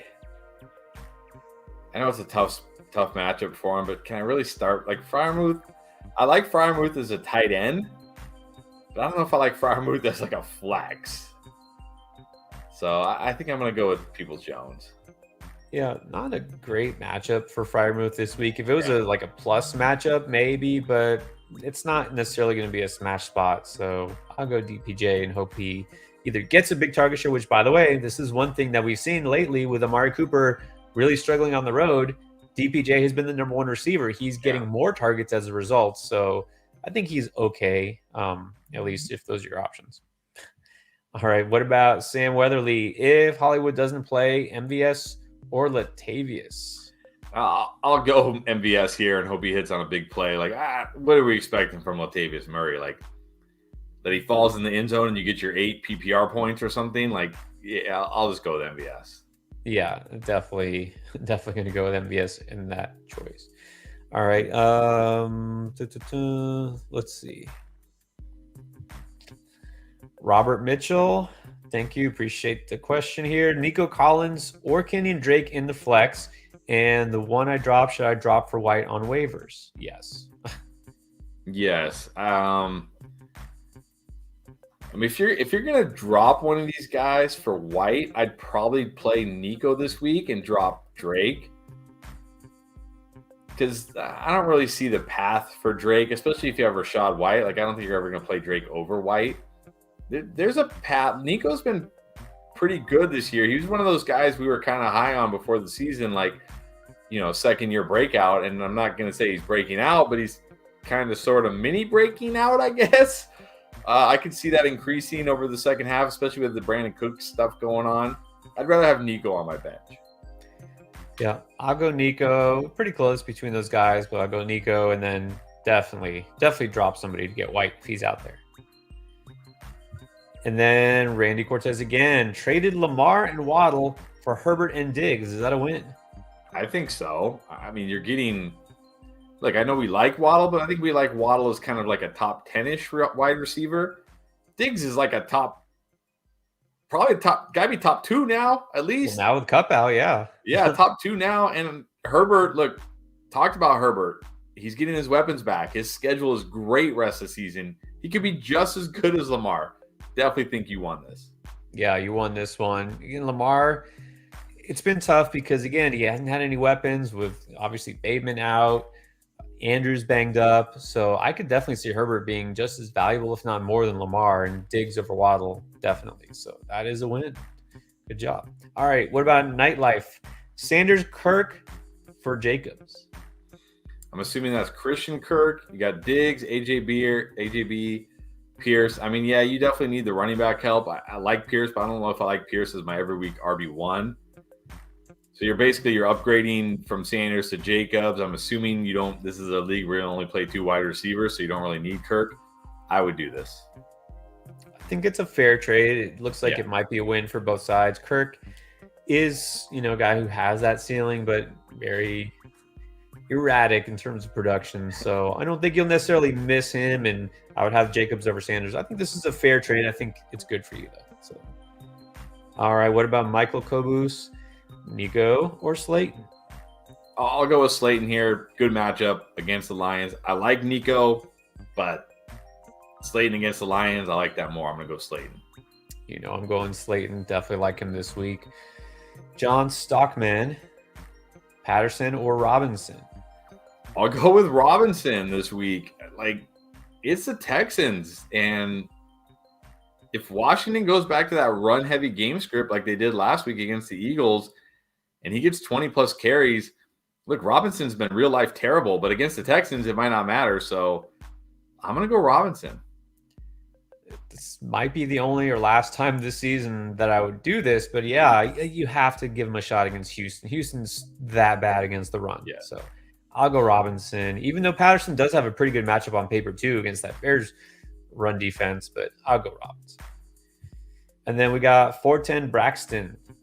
Who would you start, Justin Watson or Curtis Samuel? I don't think I can start Watson over Curtis Samuel. No. I got to go. I don't love Curtis Samuel, but still, like, I know he's going to be involved and get targets, and they use him out of the backfield. Justin Watson, we don't know what we're going to get from Justin Watson this week. I'll go Curtis Samuel. Yeah, and again, I mentioned Justin Watson more as like a deep league stash or a dart throw type if you really need it. But look, Curtis Samuel, talk about how bad Houston's run defense has been. Their pass defense is pretty bad too, right? Let's not give him any credit. This is why I love Terry McLaurin this week. I also don't mind Curtis Samuel. And Dotson's back, but still, Curtis Samuel I think is fine, and I would go with him over Justin Watson. All right, and then Max Desai.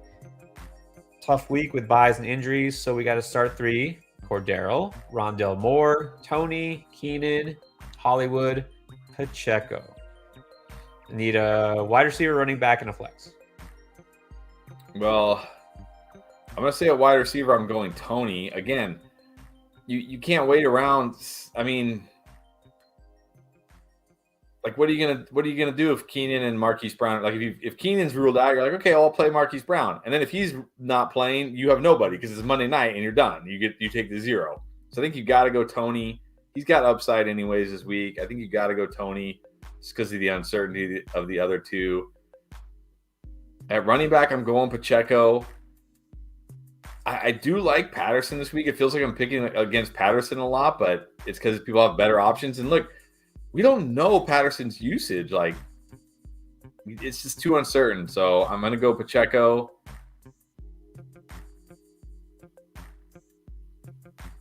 Now it's close in the flex. Maybe I'll go Patterson for the flex here. Well, you know what you could do? Look, I agree. Pacheco and Tony, you can't start Keenan Allen. You can't wait on him. What you could do is put Rondell as your flex, which I think is fine. And then if Hollywood does play and he's a full go, you swap him out by last second because you'll know by then, oh, well, if I'd rather have a Hollywood than Rondell Moore, you could do that. That's true. That is an option. Or you could just not worry about it and go Patterson. Yeah, I think it's closer. I might just go Patterson if it's me because I do worry, like, if Hollywood plays, is he like full go, going to see tons of targets. Now you got Marquise Brown, DeAndre Hopkins, and Rondell Moore all in the mix. I'd probably just go Patterson and play it safe, I guess. Yeah, that makes sense. Well, it's true. We still don't know who even is going to start at quarterback for Arizona, so maybe not worth the headache there. G-Ghost43, welcome back. Pick 2, Terry, Tony, Pacheco, Devontae. I think I'm going to go, is that Terry? Terry McLaurin? I got to go Terry. Yeah, I think I'm going to go Terry and Pacheco. Like, I do like Devonta, but you never know, like, what you're going to get with him. Terry's been pretty good with Heineke. Tony, again, like, he's got the upside, but he's also got the risk. I'm going to go Terry and Pacheco here. I'm definitely going Terry, and I go Pacheco too. All right, and then Derek Just with another one. Got Adams just in case he's out, and then you could pivot to Freiermuth. Hopefully you don't have to do that. Okay, so the question here, should you pick up Van Jefferson and drop Kyron Williams? Sure. I mean, sure. I don't think you have to hold Kyron Williams at this point. Like, it's a 3-headed monster. They can't run the ball anyways. Like, sure, pick up Van. I don't think Van Jefferson is necessarily a guy you need to pick up, but yeah, at least he has, with Cup out, maybe his role increases. So yeah, sure. And G-Ghost, I think he liked on the running back video, all the running backs for the Rams. Just like, you just can't. He can't. I mean, do we even have to justify it? Like, do you have to explain? Yeah, do we even have to talk about the Rams running backs anymore? Can we just skip the Rams on there? Like, or could we just say, like, no to all the Rams running backs, move on? I think we should. We'll save some time next week. All right, Ryan Leal, what is up? What's up, Ryan? Genuinely scared that Henry's going to go down. Don't bring that energy into here. We don't need that. All right, AJ Brown, St. Brown, Watson, Cooper, Olave, Henry Walker White, got Fields and Geno. Leave everything or try to secure a stud running back. I wouldn't do that because you're worried about Henry, but what do you think? Yeah, like, I mean, who are you going to go? Like, every running back has a chance to go down. Every single one. Every player, like, look, we just saw Cooper Kupp just went down. Every player that gets on the field, I get it with Henry. He's old. He's got a ton of wear and tear. The Titans don't seem to care. They're like, we don't care. We are going to run you into the ground. And they are running them into the ground. But if he survives, I've talked about it. You get Chargers week 15, Texans week 16. If you have Derrick Henry and he's still alive in week 15, you're probably going to be in your fantasy championships because his matchups are just that good in weeks 15 and 16. So I'm not trading away a guy because I'm scared he's going to get hurt. I'm going to hope he's still there week 15 and he takes me to the championship.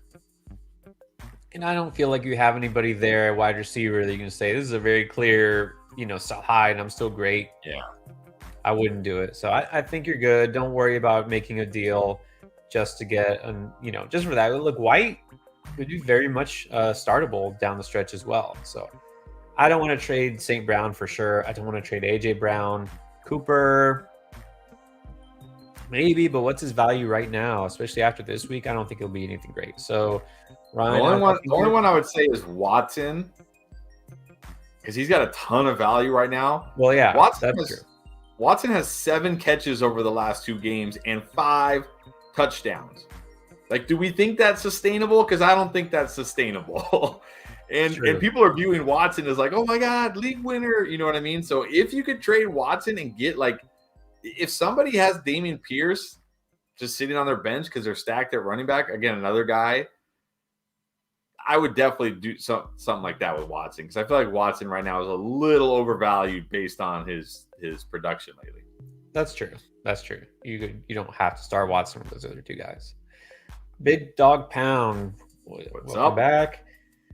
All right, so 2 receivers. We got Sutton, Olave, Gabe, and Pickens. I think you have to play Gabe Davis this week. I already talked about it. Minnesota, top 5 against the run, bottom, I think, like 7 or 8 against the pass. Now they're playing indoors in Detroit. Like, you don't have to worry about the weather at all. So I think you have to play Gabe.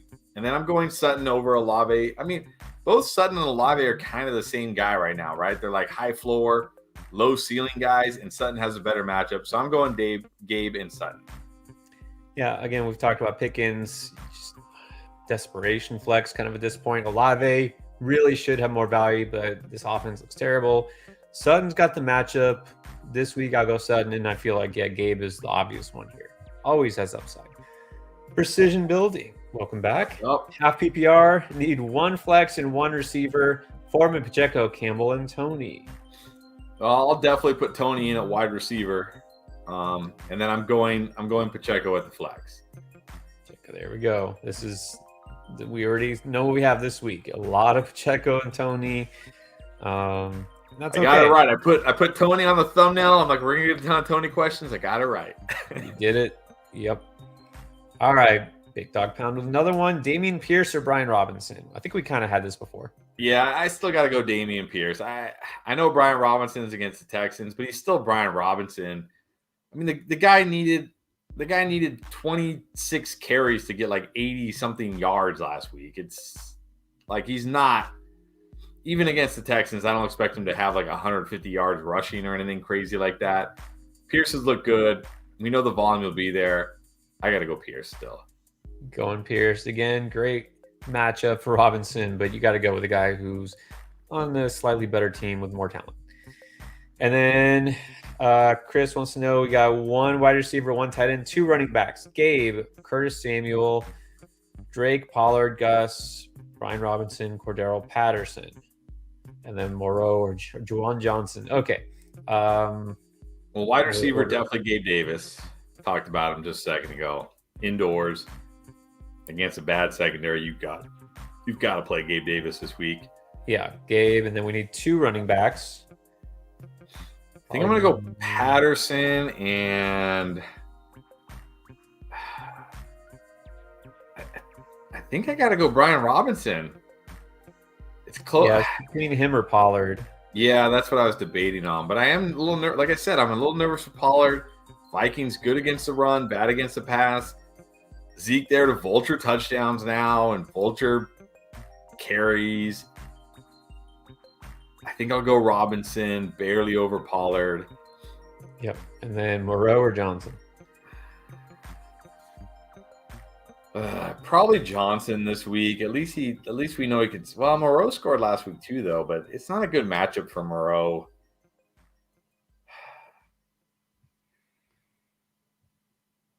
It's really not a good matchup for Johnson either. Yeah. I mean, in that case, because the matchup, Rams are actually second best against tight ends, believe it or not. So I'll give the edge to Moreau. If it's full PPR, especially, I feel a little bit better about him being involved. Yeah, it's close. Okay, I'll go there so you can just put Moreau in. So Gabe Davis, Brian Robinson, Cordero Patterson, and Moreau. Yep, there we have it. Gorilla Kid kept Christian Watson on the bench. It happens. Juju out. Pick 3, Garrett Wilson, Tony, Hopkins, Deontay, or Jacoby. I'm going to go Hopkins, Tony for sure. And then I think I'm going Myers here. I know it's a tough matchup, but Myers actually did pretty well the last time they played the Jets. So I just feel a little bit better about him than Deontay and Garrett Wilson. Yep. I agree with you. Yeah, shoulda, woulda, coulda, but that's okay. Maybe you'll have Watson next week. Roger, this week only, flex one, Wilson, Olave, or Pickens.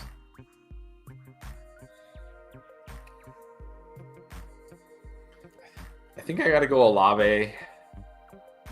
Again, Wilson in a tough spot. Pickens in a really tough spot with a really bad quarterback. I'm going to go Olave. And then which one to drop for Rashad White? I mean, you got AJ Brown, CeeDee Lamb, and Jalen Waddle.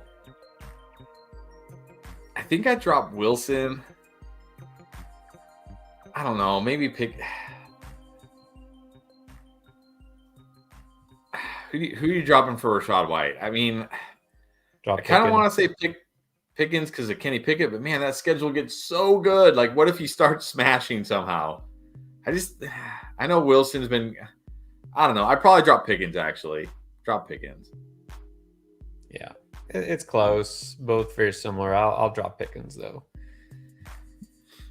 Dr. Blacks, Curtis Samuel or Brian Robinson or CEH. I think we can firmly say no to CEH for this week. Yeah, you can't start CEH. I'll go with Brian Robinson in a great matchup. Curtis Samuel's fine, but he's just kind of fine. Yeah.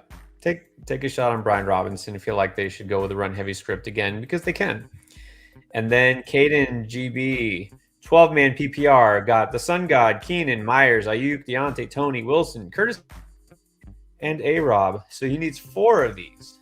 4. Okay, so this is a pretty deep league. Well, the 4 I'm going with is Amon-Ra, Tony for sure. I like Myers this week. And I'd probably go Ayuk over Keenan.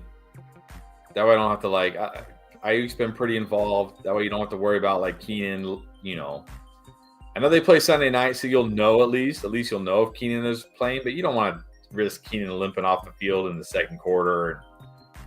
I just go those are the 4 I would go with.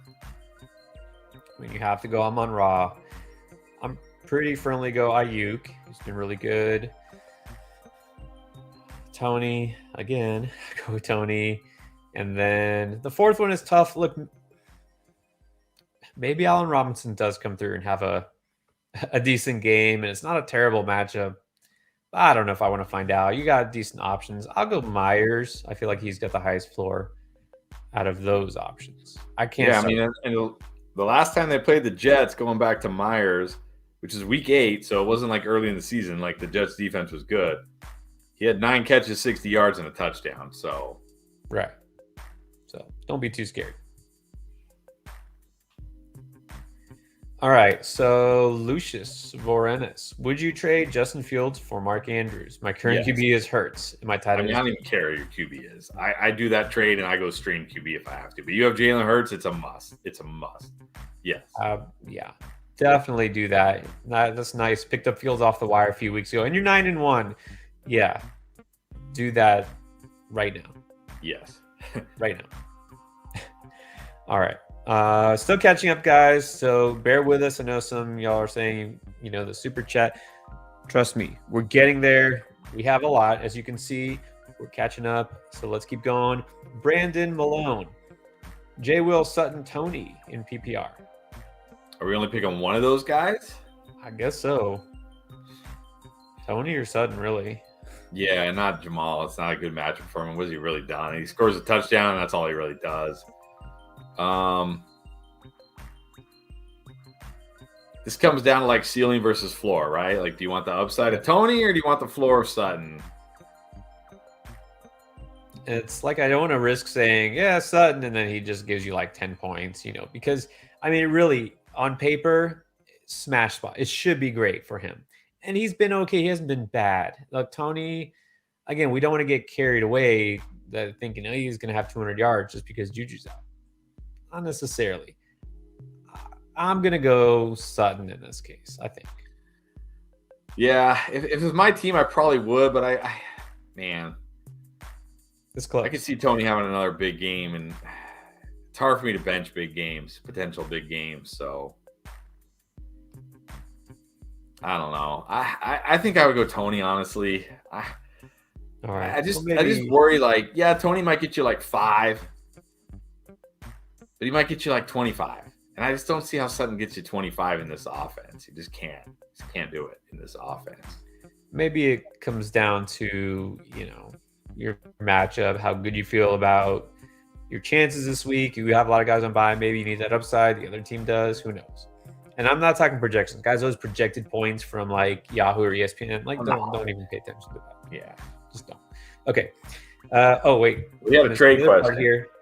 Trade Lenny and J. Will for Andrews? Yes. 100%. Easy. Definitely do that. Definitely do that. Rob Cosentino, welcome back. Thoughts on Tyreek, rest of the season through the playoffs? Do you sell, which is a fair question because even though he's been one of the best fantasy players in the entire season, we talked about that schedule. Do you sell or hold?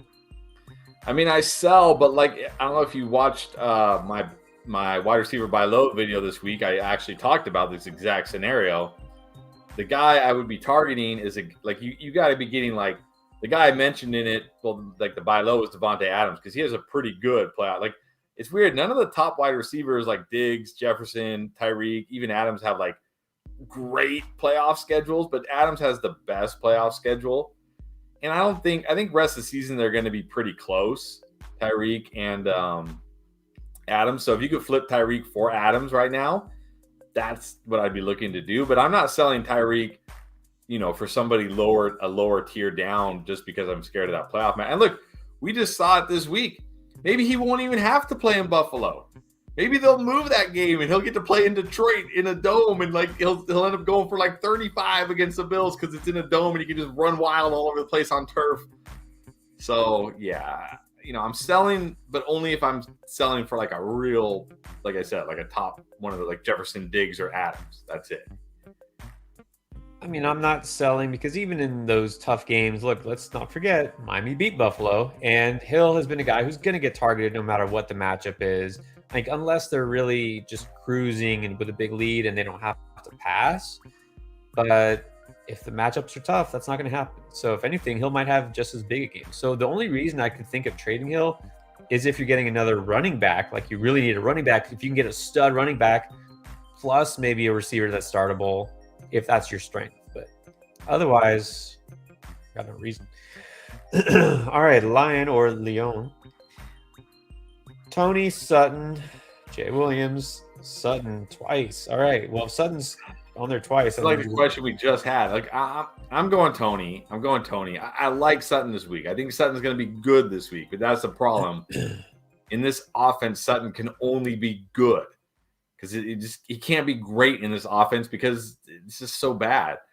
Tony has a chance to be great this week, so I'm going to gamble on Tony personally. I think subconsciously he wants to start Sutton because he mentioned him twice. So that's yeah. I give, again, the slight edge to Sutton, but the same thing we just said applies, basically. If you want a little bit higher floor, you want to chase more upside. Tony's got the upside. Jason Rodriguez, again, bench Tua, Kirk, Chase, Walker, start Jones, Stevenson, JJ, D-Hop, Hollywood, Freiermuth. Pass, folks. Is Hollywood a go? Okay, is Hollywood going to play? Don't know.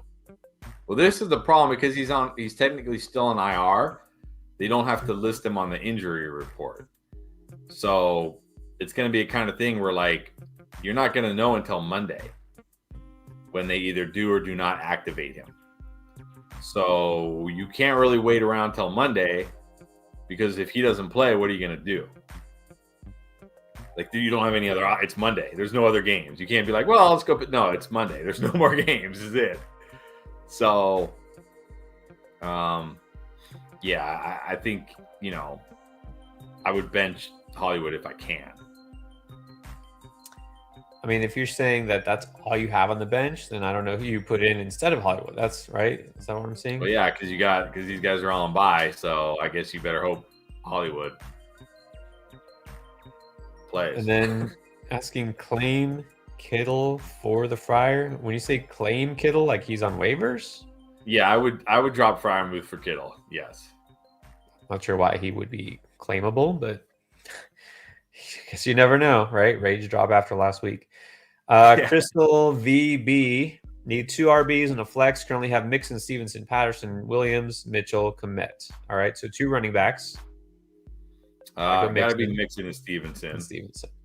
And then who do you flex? Patterson, probably Patterson. Yeah, I know Komet's been lighting it up, but I can't flex him over Patterson. I just can't do it. Maybe he scores 2 touchdowns again, and I regret it. But yeah, I think I gotta flex Patterson. Yeah, I gotta flex Patterson too. It's an interesting one. Andrew Gill, should I trade away Swift and Fields for Etienne? He's got Burrow. Yeah, I think so. I mean, Etienne's already doing what we want Swift to do. You got Burrow. Yeah, I would do this. Definitely. You don't have to take the risk of Swift never becoming Swift this year. I mean, to me, the risk here is that Fields the rest of the season is QB1 and Burrow is like QB5 or 6. And you're like, I wish I had Fields, but I think you're fine doing that because I'd rather have Etienne over Swift. So yeah. I don't even feel like it's a risk. Like, oh, Swift now, starts to become the lead guy and he's, fantasy stud. I just don't know. I don't see it happening because of the whatever reason. Okay, Ken Went. Pacheco, Carter, Robinson, or DPJ? Definitely going Pacheco here. Not starting the Jets running backs and DPJ in a tough spot. Definitely Pacheco. Which is a good follow-up question. Why are you so high on Pacheco? Well, I wouldn't say he hasn't done anything yet. I mean, he had 16 carries last week, 80-something yards. I get it for fantasy. It's like, oh, it's only 8 points in fantasy. But if he gets 16 carries against the Chargers, he's probably going over 100 yards, and he has a very high likelihood of scoring a touchdown. So that's why we're so high on Pacheco.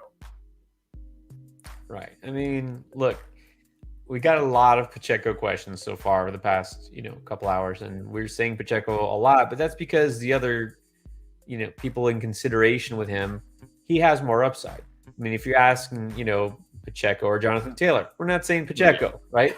Pacheco or Alvin Kamara, it's not Pacheco. Okay, so not predicting Pacheco to have like a record-setting week. It's just he's got the upside this week. He's got the matchup. FBA 7B1. Swift or Foreman? This week I'll go Foreman. I just feel better about him. We know he's going to get the touches. He can always score a touchdown. We just don't know what we're going to get with Swift yet. Like I need to see Swift. Like, okay, yeah, he got more work last week and he got more snaps, but it's still not the kind of workload or snaps you want to start in your lineup. So I got to go Foreman. Gotta go Foreman. The guy is going to get probably twice as many touches as Swift, and against a not that great defense in Baltimore. I know they're softer against the pass and the run, but still, I feel like it's another good spot for Foreman. I like at the very end there, that subtle flex there, first place, just letting us know. That's good. That's good. Yeah, good. You don't need to take a chance with Swift. Go with Foreman. Exactly. All right, GK. Trade Sanders for Waller? You don't trade Aaron Waller? No, he's on IR. Who knows if he's going to come back? And when he does, what are we going to get? No way. I want no part of Darren Waller.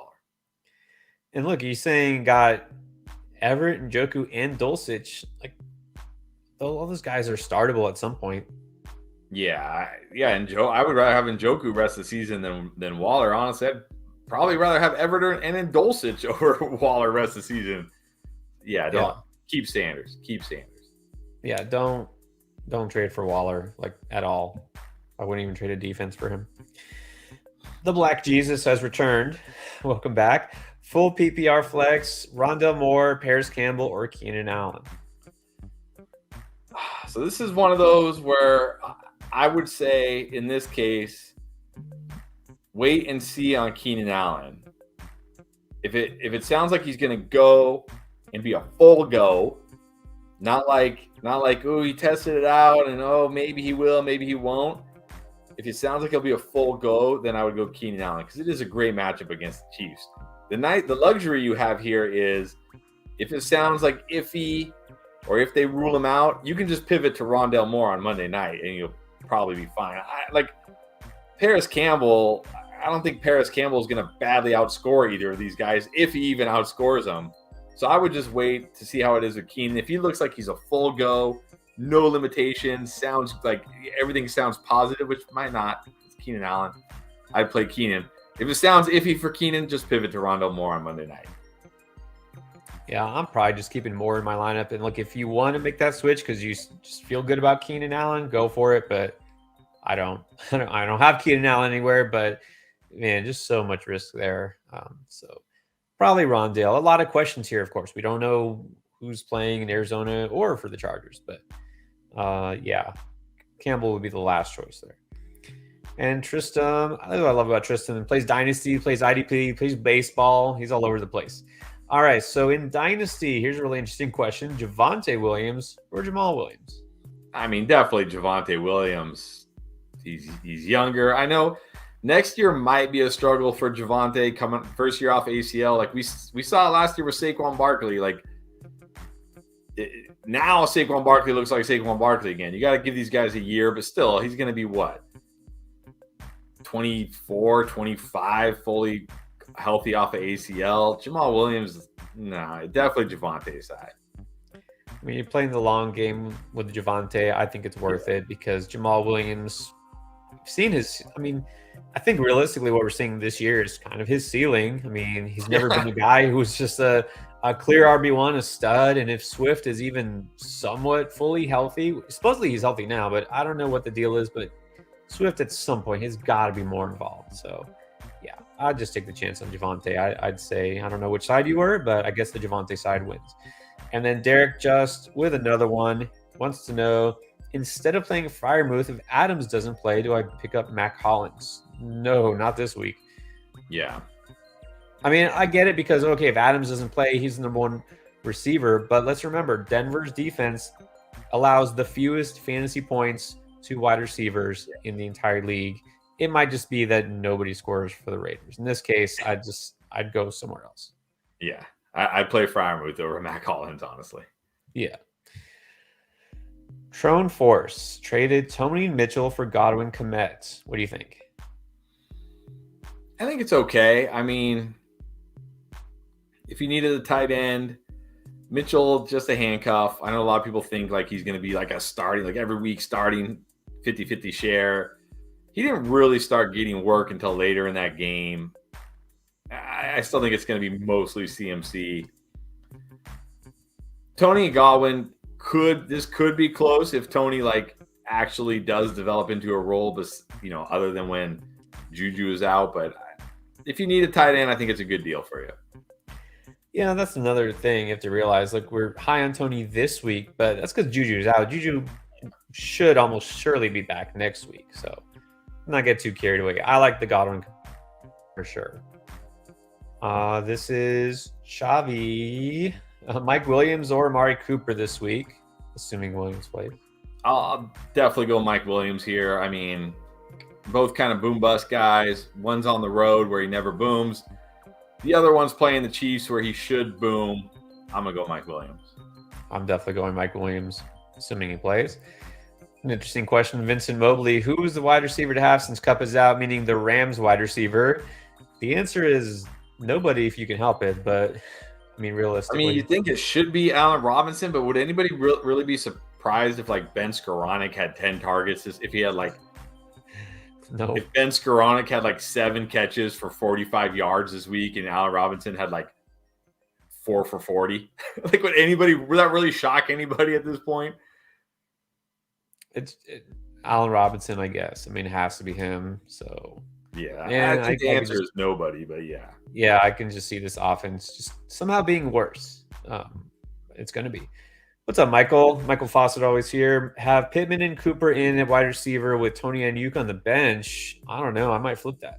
I'd flip it. I'm playing Tony and Ayuk. I think Ayuk, I like him this week in a good matchup.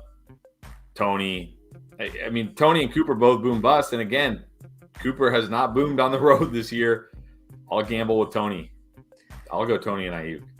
That's the thing we've been talking about. Amari Cooper, terrible on the road, and also really struggles when he's shadowed or mostly shadowed.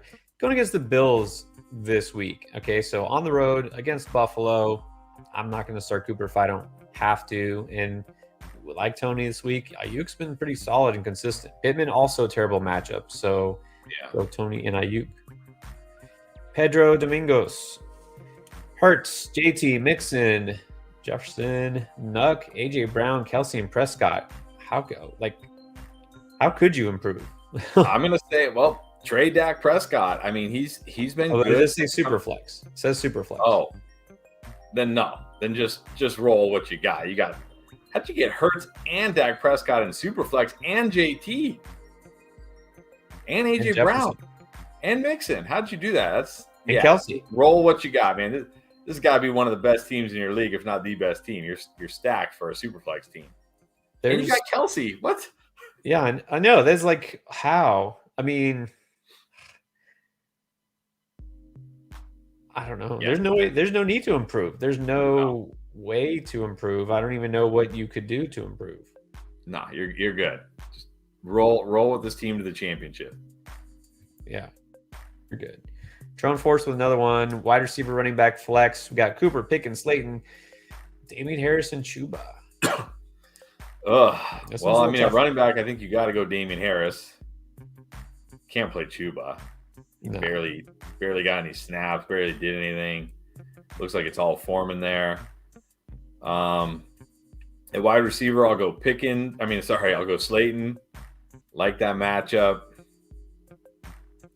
I guess at flex, I got to go Cooper and hope he gets out of this road funk, matchup funk. Because I really don't want to start Pickens and I really don't want to start Chuba. So I don't love it, but I got to go Cooper at the flex. That's what I would do. You got to go Harris over Chuba. I go Slayton, I go Cooper. Not feeling a big game from Pickens. Welcome back to Bear Camp Cabin Rentals. Cordero or Jamal Williams? Do that first. Got to go Cordero. Better matchup. I mean, we've seen it with Jamal. Like, touchdown or bust. That's it. Touchdown or bust with him. So I got to go Cordero on a better matchup. Definitely going Cordero as well. Hopkins or Tony? I got to go Hopkins here. I know we've picked Tony a lot, but you can't bench DeAndre Hopkins right now. Look, maybe if Hollywood plays, he sees less targets. But until then, I think you got to play Hopkins. Yeah, Hopkins, so hard to sit now. Really no need to sit him, especially we don't know if Hollywood's even back. Ertz is out. It doesn't really matter. Quarterback, you saw he was fine last week. So you have to start Hopkins until further notice. So go Patterson and go Hopkins, and good luck. Chris KD, what is up? Yep. Definitely enjoying the weekend. This is the best part of it. Actually, no, tomorrow watching the games is even better. Yeah.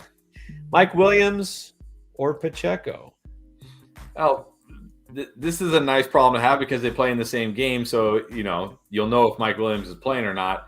But it sounds very, very, very likely that Mike Williams is playing. And I know we're talking about Pacheco and his matchup, but I got to go Mike Williams against KC. I mean, don't forget the last time they played KC on the road, Mike Williams went for 113 yards and a touchdown. Like, the KC secondary is really bad. They're going to have to throw the ball a lot, probably. Got to play Mike Williams. Yeah, you're saying Pacheco makes him nervous. I'm not nervous about that, but yeah, Williams got the upside. If Williams plays, play him. And if not, you have a pretty good, option here with Pacheco. It's not a bad choice. I mean, both these guys could have big games. All right, and then Diego Lujano, Low needs 3. Gibson, Najee Foreman, and Pacheco. I mean, this is between Gibson and Najee for me. I think I got to go Gibson. It's Cincinnati's a good run defense. Najee's another guy, like, he has to pretty much score. He looked better last week running the ball, which is encouraging, but still, I mean, he's not catching passes like we thought he would. Not a great matchup for him. I think I'm going Gibson, Foreman, and Pacheco this week. That's exactly what I'm doing. Of course, we've talked a lot about Pacheco. Foreman, a good spot. I go Gibson because of the matchup. Najee, remember, the Bengals are actually a top 10 run defense. Top 10, number 9 in terms of limiting fantasy points to running backs. Najee looked good, but overall hasn't looked good, and the touchdown upside isn't there. And then Michael with another one. Drop Palmer for DJ Moore, MVS, or Samuel. Is that Curtis Samuel, I assume? Not Debo, I'm guessing. I'd take Curtis Samuel. DJ Moore with Baker Mayfield, no thank you. We've already seen this. It's terrible. It's horrible. MVS, he is what he is. Juju's going to come back at some point. Tony's going to probably get more involved. At least we know Curtis Samuel's role, and it's not going to change. I think you could drop Palmer for Curtis Samuel. Yeah, not MVS. Like with these guys coming back for the Chargers, yeah, I'll go Samuel over him. Eddie Davis needs a halfback. Throwback here. Foreman, Drake, Pacheco. All right, let's do that first. Well, we're going Pacheco again. Pacheco. Foreman's solid, but we'll go Pacheco again. And then a tight end, Juwan Johnson, McBride. Haven't heard about him. Knox, likely Moreau. I mean, if Andrews is out, then likely. Otherwise, Moreau for me. Yeah, Knox has really done nothing. Can't expect much from him. McBride, I wouldn't count on him. Johnson got some upside, but I kind of like Moreau a little bit better. Okay, let's go now to precision building again. Oh, look, paying it forward. Okay, so first the question. What's your philosophy on starting two players from the same team? I mean, if they're both, like, would you start Tyreek Hill and Jalen? Like, would you start Tyreek Hill and Jalen Waddle? I would. I absolutely would. Would I start Deontay Johnson and George Pickens? No. So, really, I don't really care if they're two players from the same team. It's more about the two players, right? If they're two stud players, I will start them. If they're two, you know what I mean? So, to me, it's more about the players. Yeah, the players in the team. I mean, obviously, having players on a great offense is a good thing. You know, people talk about stacking. That's more effective when it's best ball or if it's DFS, right? Yeah. You get that quarterback, wide receiver stack. Super helpful in those formats. In a redraft league, it can be really good too. Yeah, Josh Allen and Stephon Diggs, you're pretty happy with that. If you have, Davis Mills and Brandon Cooks, not so much. So, generally speaking, though, I think, having two receivers on the same team is a little riskier unless they're really elite.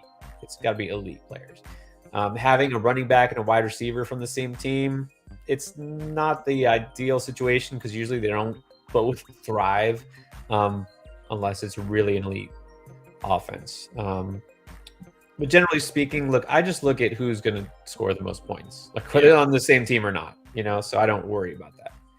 All right, and since he's paying it forward, also, we're going to pick a question that's not a super chat, and we're going to answer it on his behalf. So let's see. Let's look for a question around here that doesn't have Isaiah Pacheco or right. Or so you can count without Tony. Pacheco and Tony. That's the game. Can you find a question without Pacheco and Tony? Good luck. But we do appreciate that. Thank you, Precision Building. Let's see. Nope. Pacheco.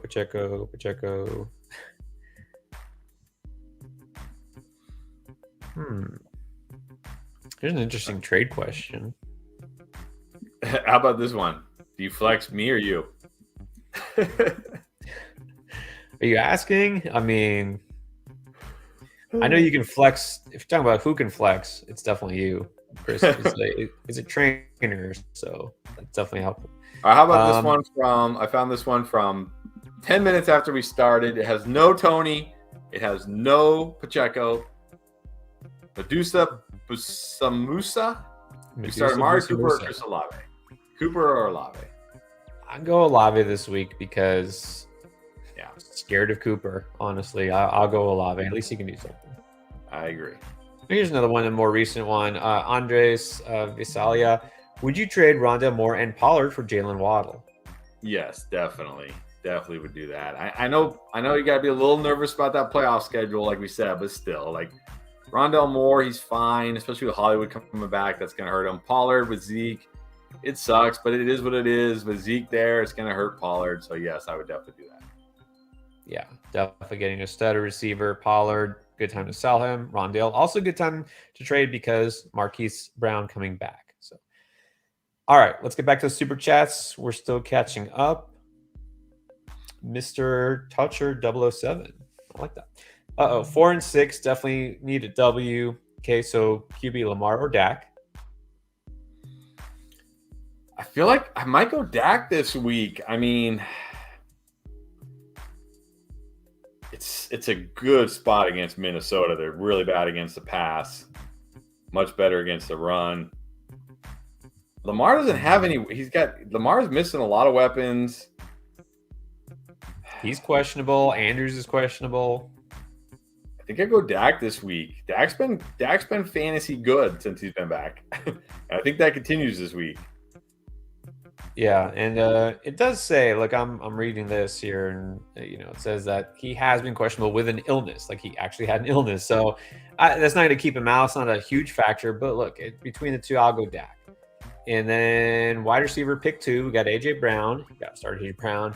Cooper Pickens. I'll go Cooper here. I know the home road splits Buffalo, but I can't start Pickens. Like, are we banking on Pickens getting a goal line carry again? Like, No, yeah, I'll go with Cooper. And then would you flex Patterson or Pacheco? I'm gonna go Pacheco. I just like the matchup more. Look, Patterson far from a sure thing right now. We've seen it, so I'll go Pacheco.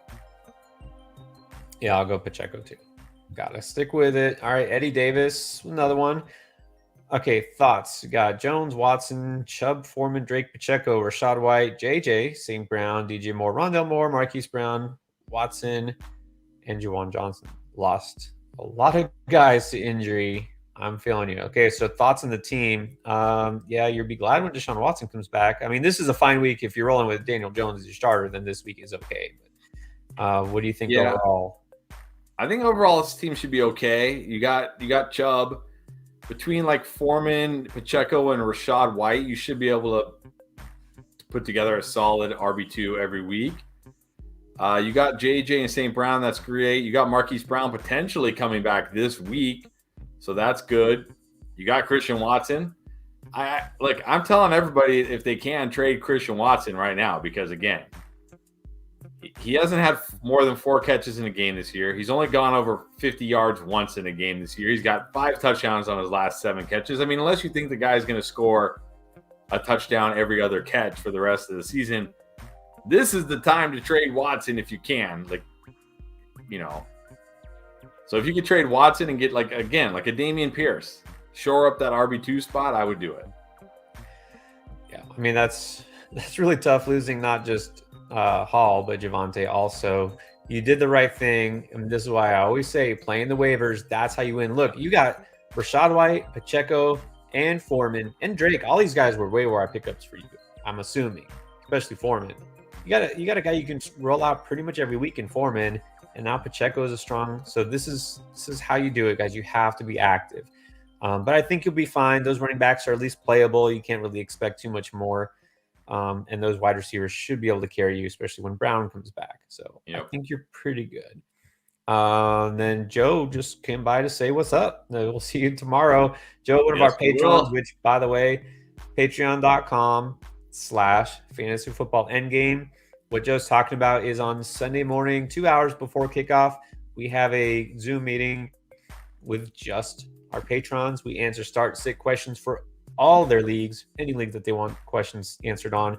Talk about not just that, but trades and just weather, whatever. We talk about anything. It's a time we can spend with them, but also helping out their teams. So Joe said, and then Chris, if you see a super chat from Andy, he says that we might have missed it. So apologies if that happened. Trying to get them all ordered. His name up on the screen for me. Let's see. It's just, where is it? Just Andy with a green A. Okay. Just Andy. I'll see if I can find it. All right. Andy. And if we did miss it, we'll catch it. Apologies for that. John Plant. Come back, John. Full PPR, need 2 and a flex. Najee, Pacheco, Gus, Eli Mitchell, Damian Harris, then Tony Ayuk, Olave, Mike Williams, and Diggs. All right, well, can pretty easily say you're starting Diggs. And then pretty easily say if Mike Williams plays, you're playing Mike Williams. Do you agree with those for 2 receivers? Yeah, I definitely agree with Diggs and Mike Williams at wide receiver. Running back a little tougher. I'd say got to go Pacheco. I think you got to go Najee. Najee. I mean, You can't play Gus. Mitchell, I don't feel great about. Damian Harris is risky, so probably Najee. Yeah, Najee's at least getting the work. He has a chance to score. I think you got to go Najee. Here's the tough one. Who do you flex? Olave, Ayuk, or Tony?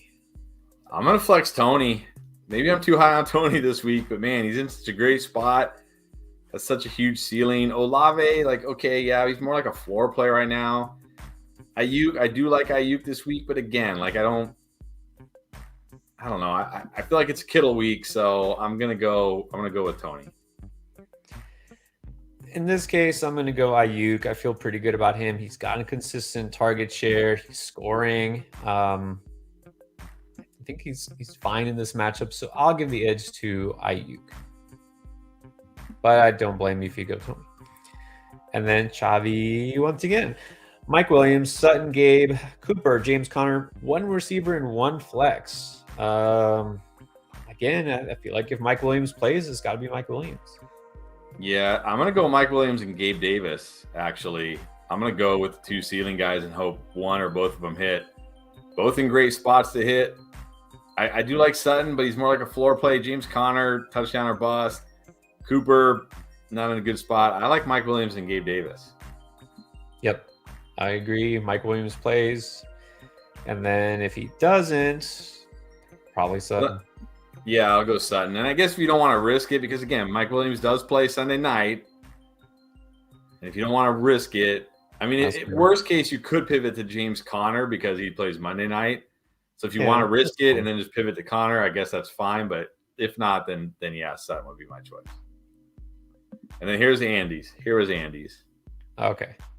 Sorry about that, Andy. All right, MVS or Pickens need some upside. I mean, they have it, but there's also a risk of 0 points. So who do you go with?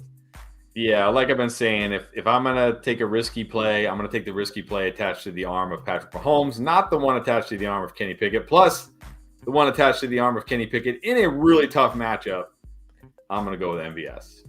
I'm going MVS too. Again, just be prepared for nothing because he will do that. But at least you know he's going to be targeted, should be targeted a little bit more with Juju out, with Hardman out. Yeah, and Pickens, again, just I'm not seeing a path to upside this week.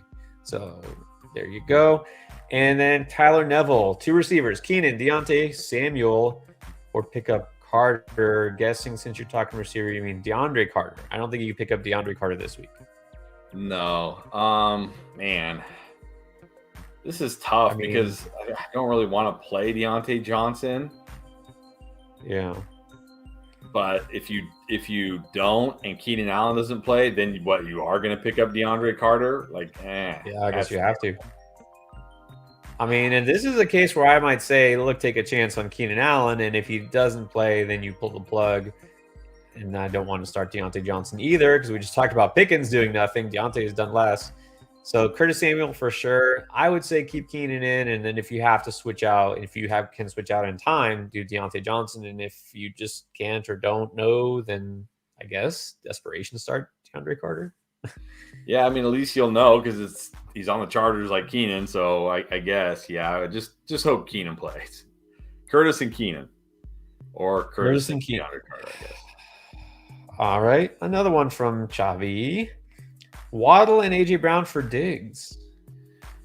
Well, this is definitely an overpay for Diggs, but this again comes down to league settings. If you're only starting two wide receivers, and let's say you already have like Justin Jefferson, right? Like, so, well, yeah, maybe you have like Justin Jefferson, Waddle, and AJ Brown, and now your wide receivers are going to be Justin Jefferson and Diggs, and you don't have to start a third wide receiver, then I'll do it. Because now you just have like such a huge advantage at wide receiver. But if Waddle and like if you're going to have Diggs and then now you're going to have to start like, I don't know, Chris Godwin or Cortland Sutton or somebody like that, I would just keep Waddle and AJ Brown.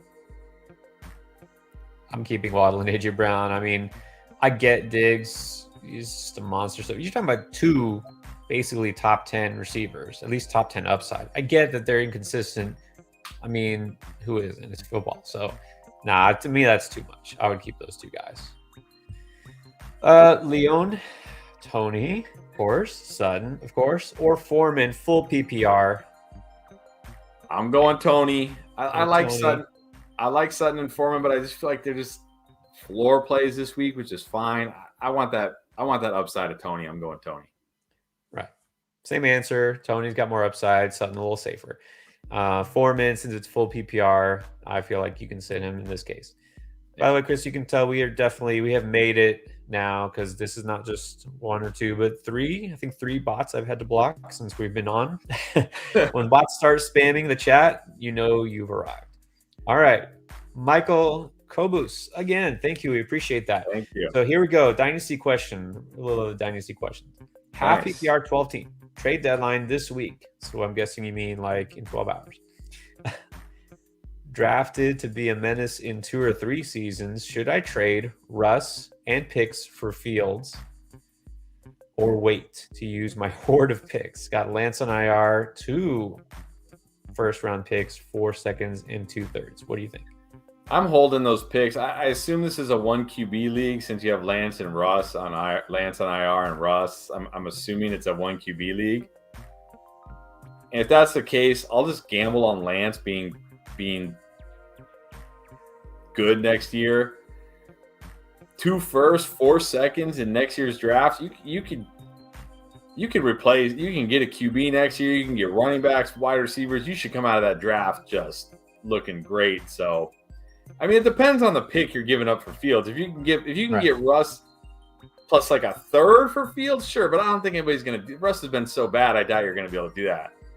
So if I got to give up a 1st for Fields, I'm just going to hold it. Right. I'm not giving up a 1st. If you can do this without giving up a 1st, go for it. You have 4 second-round picks. Use those. Because you're not going to miss, having all 4 of those. I would definitely do this. Obviously, Russ, I mean, who knows?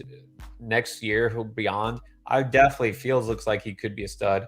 Don't bank on it. Don't mortgage your future on the chance that he is after 3 weeks. But still, this would be a huge advantage in Dynasty. Fields is so young. But I'm not giving up a 1st. So if you can do Russ plus any combination of seconds and thirds, yes, I do it. But I wouldn't give up a 1st. All right, speaking of Fields, here's, again, the ultimate question. Fields or Hurts? I think this week I got to go Justin Fields. It's just too good of a matchup. Roll them one more week. I think after this, I think next week, if they're not on bye, are they on bye next week or the week after? I can't remember. But his next game is a tough matchup. That might be a time where I say play Jalen Hurts over Fields, but this week is such a good matchup. I think you got to go Fields. I know, and people ask this, and I think somebody in the Discord asked, and I said, I don't know. I feel like I have to go Hurts. I know it was a down week, but he should bounce back. But yeah, Fields probably is the best play on paper. I know he is. I don't know. This is really a toss-up. Roger, which tight end to drop? Pitts, Njoku, or Kmet? Did not think I'd be saying this before the season, but it's easily Pitts. Easily. Gone. Pitts. Bye. Bye-bye. I dropped Pitts in a league like 3 or 4 weeks ago, and my buddy picked him up and was like, I can't believe I got Pitts off waiver wire. And now he's like sitting there like, I don't even want Pitts. Like, hey, you got him off waiver wire, though, and you don't even want him anymore. Yeah, you can know what? definitely drop Pitts. Sometimes one man's trash is just another man's trash. It's still trash. Still trash. Andrew Turnock, PPR. Hopkins is questionable. Is he? I don't think he is. They listed him as questionable, but I'm pretty sure he's playing. He practiced yesterday and today. I'm playing Hopkins. Yeah, Hopkins. Yeah, keep Hopkins in there. I don't think there's any risk of him missing. Swift and Harris are questionable to score points anyway, so I would just play Hopkins. Yeah, well, that's true. No, keep Hopkins in there. You'll be good. And then Jesse Lindsay, top 3. Here we go with Tony again. Brian Robinson, either Ravens running back, Harris, Olave, Tony Pittman. I'm going to go Tony, Olave, and then I think I'm going to go Brian Robinson this week over Pittman just because it's a tough matchup. We know Pittman doesn't have like a huge ceiling. He's got another guy, nice safe floor with Matt Ryan. You know, he could pop off sometimes. We've seen it, but it's a tough matchup for him. Brian Robinson in a good matchup. I think I'm going to go Tony Olave and Brian Robinson. Yeah, I am too. Gotta go with those guys. I'm not sure if it's Najee Harris or Damian, but I don't think it really matters. I'll still take Brian Robinson in that matchup. Okay, we got Christian Mendoza. Which two do I start at wide receiver? Samuel, Keenan, Rondale, or Tony? I'm gonna go. This is what I'm gonna do. Like I kind of talked about. I'm gonna go Tony for sure, and then I'm gonna wait and see what the reports are on Keenan Allen. If it sounds really good for Keenan Allen, I'm talking like he's not going to be limited on his snaps. He looks great. He's looked great in practice all week. He's ready to go. I'm going Keenan Allen because it's a good matchup. If there's some doubt or if they rule him out, then I'll go Rondale Moore. And then again, not sure. I guess I kind of assume this is Curtis Samuel, but maybe it's Deebo Samuel. If it's Deebo Samuel, I think you got to start him. Deebo Samuel's not a must start for me, but I'll say this. Because Deebo plays on Monday night as well, if, again, there's any doubt or any risk with Keenan, like, okay, they tested it in pregame, they think he'll be good, like, oh, they think he'll be good, then I'll just play Deebo. But if it sounds like Keenan's 100% full go, no worries, I'm going. It's just too good of a matchup for Keenan. And Deebo, just what are you getting from Deebo these days? Like, he's just another high floor guy. That's it. Well, this is one where I think we'll kind of split on. I say if it's Deebo, I'm still putting in my lineup. And then if with these choices, which all have upside, and given these choices, I probably don't take a chance with Keenan. I'd rather take a chance on Tony having a big game. So if it's Deebo, I go Deebo and Tony. If it's Curtis Samuel, I would go Rondale and Tony. And then Mikey S., who is a Blue Jays fan from Canada. Love how he answers many questions. Hey, that's what we're here for. Look, said it before, say it again. We've played in plenty of leagues. We played for plenty of years. You know, we'll win, we'll lose, but I find it much more satisfying to help other people win and see them, you know, get those championships. That's what we're here for. So, if you had a question, I don't think he does. He's helping out with people in the chat. Appreciate that. Okay, let's keep going. And by the way, guys, with the super chats, we're getting caught up. It always happens. We'll be there. Keep using it. We'll definitely answer your super chat, and we'll try to get to a few regular chats as well as we go on. Jimmy B, pick 2, Gabe, Olave, Ayuk. I think Gabe's a must. Again, they're playing indoors in Detroit against a bad secondary. He should smash. And I'm going to go Ayuk over Olave. I like that matchup. I like that involvement. I think he has a better chance to score. I'm going to go Gabe and Ayuk. Yeah, I'll go Ayuk. Again, we love Olave, but we don't love Andy Dalton. And then Big Dog Pound with another. Okay, so interesting. Dak or Herbert? We don't know this situation. We've been talking a lot about Chargers receivers tonight. Do you just go Dak? Yeah, let's go Dak. It's a great spot against Minnesota. Talked about it. Much worse against the run than the pass. Or much better against the run than the pass. Sorry. I'll just go safe with Dak. This week I go Dak either way. You're fine with Dak. But here's an interesting question because you talk about not needing 2 quarterbacks. But when you got these 2 quarterbacks, do you keep them both or drop one? I think you got to keep both these guys. I don't want to drop one. I don't really want to. I mean, unless there's somebody really good on the, like, if Rashad White is still sitting on your waiver wire, or if Kadarius Toney is somehow still sitting on your waiver wire, or, you know, if Christian Watson is still on your waiver wire and you can pick him up next week. But I'm not going to drop one of these guys to just pick up somebody just to drop them. They're too good. And here's the problem, because you think, well, yeah, maybe I don't need a backup quarterback like this. I have a stud. But then you're giving somebody else an advantage. You might have somebody in your league who isn't great at quarterback. You're dropping a top 5 quarterback and somebody else scoops up Justin Herbert off of waivers.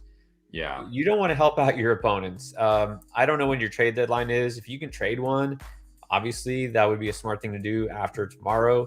Maybe trade Dak. If Dak has a good game, and Herbert, you know, now that he's getting his receivers back. And then, you know, Chris has talked about it. Chargers have a really nice schedule toward the playoffs. So if that's possible, you don't want to do that. All right. What's up, Jason? Quinones is back again with us.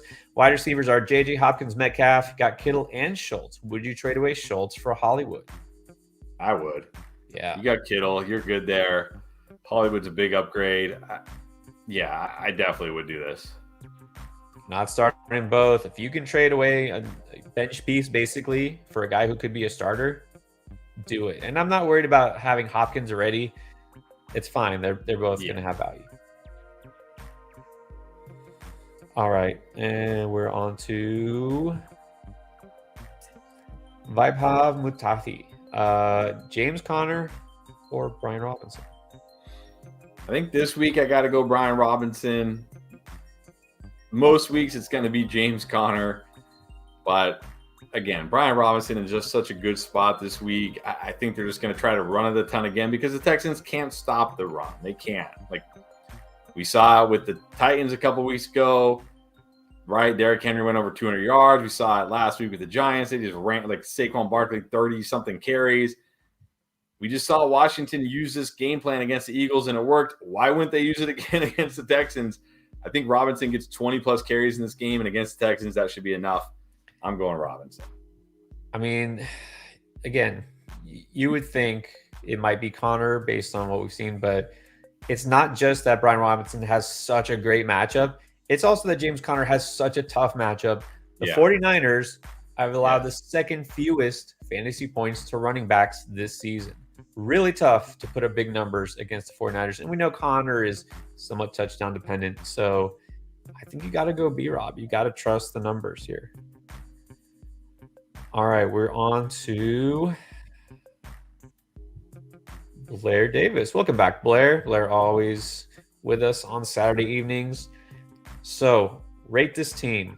Got Fields and Cousins, Henry, Chubb, Carter, Jeff Wilson, Pittman, Gabe, McLaurin, Hollywood / Cup. Okay, well that knocks it down a little bit. Ingram and Moreau, what would you do? Well, if I rate the team, I mean, you're good at QB, you're good at running back, you were good at wide receiver. Now, of course, you're kind of weak at wide receiver, but that's what's going to happen when you lose Cooper Kupp. You're certainly weak at tight end. I mean, maybe. I mean, I would say without Kupp, this team is probably like a 7-5-8 because the wide receivers are pretty weak without Kupp. But maybe you can trade. Go to like the first place team. I don't know, or go to. I don't know where you're at in the standings, but if you're kind of like middle-ish in the standings, go to the first place team. Offer them Kupp. Maybe they'll be willing to hold Kupp in case he comes back week 16, week 17, and see if you can get a tight end maybe and a decent, like a good wide receiver, maybe like a Mike Evans. Somebody like that who's not valued super highly, but can definitely, help your team. See if you can do that. I mean, a week ago, this team would have been more like an 8-5, but without Kupp, that hurts. Good timing that Hollywood's coming back, basically, now that he's gone. But still, you don't have a clear number one guy, right? Because Marquise was putting up those numbers before Hopkins was there. So he's not going to see that kind of target volume. But, I mean, you have three guys that are pretty solid weekly starters. McLaurin doing better lately. Brown should be solid. Gabe, you get what you get with him. Fields, I would hold tight because that could be your advantage that you get if he's a stud. Yeah.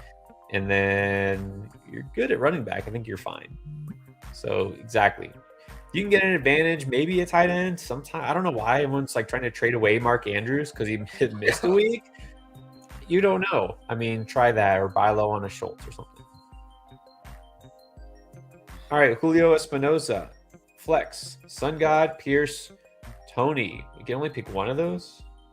Yeah, it's got to be Sun God, especially in PPR. He's got the upside. He's got the floor. He doesn't have the risk of Tony. I can't really bench Sun God. It's got to be him. Yeah, back to being kind of a borderline must start. I mean, Pierce, obviously we've talked about these guys. Tony has some upside. I definitely would put him over Sun God. And Pierce is fine, but yeah, you've got to go with a Sun God, especially if it's full PPR. That definitely gives the edge here. Really quick, because I know we got a lot of questions on him. I did just want to say, just did get reported that Mike Williams will play this week. He is officially playing. Haven't heard about Keenan yet, but Mike Williams definitely playing. So there you go. Yeah, even if he does play, I'm still nervous about Keenan Allen. I'm just saying. But yeah, Mike Williams, strong start. Run CMC Run, just stopping by to say hi and thanks. All right, we'll see you tomorrow. And so here's Chris's next question. All right, looking ahead. That's a good idea. Full PPR. Who to start, who to bench? We're looking for next week. Well, that's man. I don't really know the schedule for next week, but I mean, JT and Walker and Cook to me are almost like must starts. Well, they are must starts. Mike Williams and Evans to me are pretty much must starts. I mean, I don't know who does Mike Williams play next week, unless he has like a brutal, which I don't think they really do have any more brutal matchups. Mike Williams gets Arizona next week. I'm starting him. I'm starting Evans. I'm starting Schultz. We have to start Walker. They go against the Raiders. What's that? Walker. He's got Kenneth Walker. Yeah, I'm starting the 3 running backs. I'm starting two of the running backs, flexing the other. I'm starting Williams and Evans, and I'm starting Schultz. Yeah, I agree with that. Now that Debo isn't really a must start anymore. So at Williams is back. Evans, yeah, you have to start. I was just saying Kenny Walker gets the Raiders. Could absolutely just smash. Cook is a pretty much must start. Nobody's on bye next week because, of course, get all those Thanksgiving games. It's a tough spot for Cook because they get the Patriots, but you still got to start it. All right, let's go to the next one. We are on the Fractal Rain. What's up? Whose name is awesome, but still does not match the app. No. I don't get it. All right. 10 full PPR, 5 and 5. Okay, we got Fields. You're good. Kamara, Gibson, Tony, DJ Moore. Need 2 to flex. Garrett Wilson, Darius Slayton, McKinnon, DPJ, Gus, Komet, Mark Clayton. Yeah, who's Clayton? I don't know who Clayton is. Well, I'm going to say I'm playing Slayton over DJ Moore this week. Yeah. I can't start DJ Moore with Baker Mayfield. I know it's a great – it's a great matchup, but I don't care. It's Baker Mayfield. We've seen this all season long. He was terrible with Baker Mayfield. So I'm starting Slayton over DJ Moore.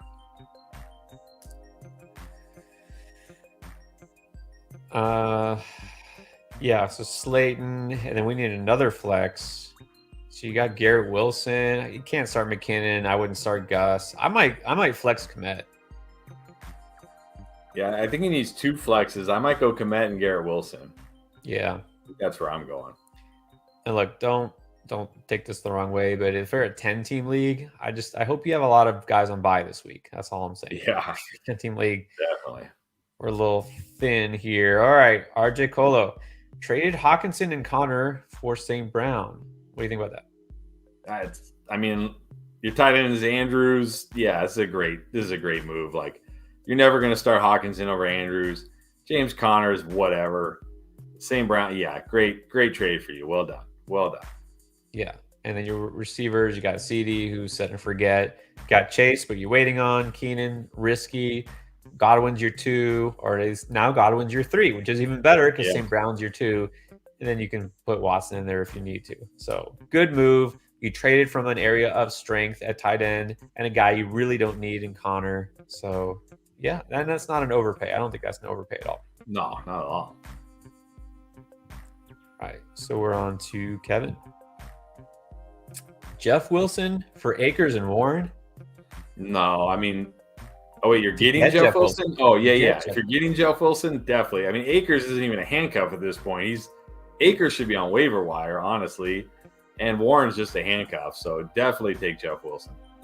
Yeah, you're trading basically waiver wire pieces to get a guy who's a starting running back. Not sure why the other guy wants to do this, but don't ask. Just do it. All right, what's up, Joe? Joe will definitely be with us, I'm pretty sure, tomorrow morning, always with us. So in case you don't know, it's down there. Right there it is, down below. Patreon.com/fantasyfootballendgame. And we're always there Sunday, 2 hours before kickoff, answering all these questions and more with our patrons, plus a lot of other stuff. Blair Davis with another one, 6-4. He's saying currently 4th in the standings. So if you remember Blair, we were rating that team from before, just lost Cup. So not bad, not good, not great, kind of like playoff. I'd still be I'd be going to the 1st or 2nd place teams and seeing if they want Cup. I really don't think we're going to see Cup this season. And even if we do, season might be over by then. Right? So I'd be trying to trade, see what they have, see if they have a running back they can give you, a wide receiver they can give you to replace Cup. And especially if you're where you are, 6-4, playoffs aren't a sure thing yet. So you got to make that move. I've been saying, and I know you put me on the spot last week, like, oh, so you're dropping Cup? Are you going to drop Cup for what? I was like, okay, I can't drop him yet, although I don't feel like he's going to play again this year. And if he does, not enough that you want to hold on to him. But if you could trade him, yeah, do it. You need to win. You need to bolster that wide receiver core if you can. Look, you still get a good team. It's just obviously not as good. Smooth Criminal. Trade Adams for Pierce and Cooper. I mean, this comes down to like team need and team makeup. I mean, if you're really bad at running back, like if you're starting, Miles Sanders and Tony Pollard every week as your RB1 and RB2, or if you're, you know what I mean? Like, and maybe you're pretty strong at wide receiver. Like maybe you went 0 RB, you have Jefferson, you have Adams, maybe you got Waddle, maybe you got St. Brown later in the draft. Like you already have a bunch of stud wide receivers. You're not really going to miss Adams. Okay, then I'll do it. But in a vacuum, I'm keeping Adams. Yeah, again, I would say need only if you need an RB2 and Pierce would fill that void. But again, it's so hard to trade one of the best receivers in the game. So only if you really need a running back would I do this.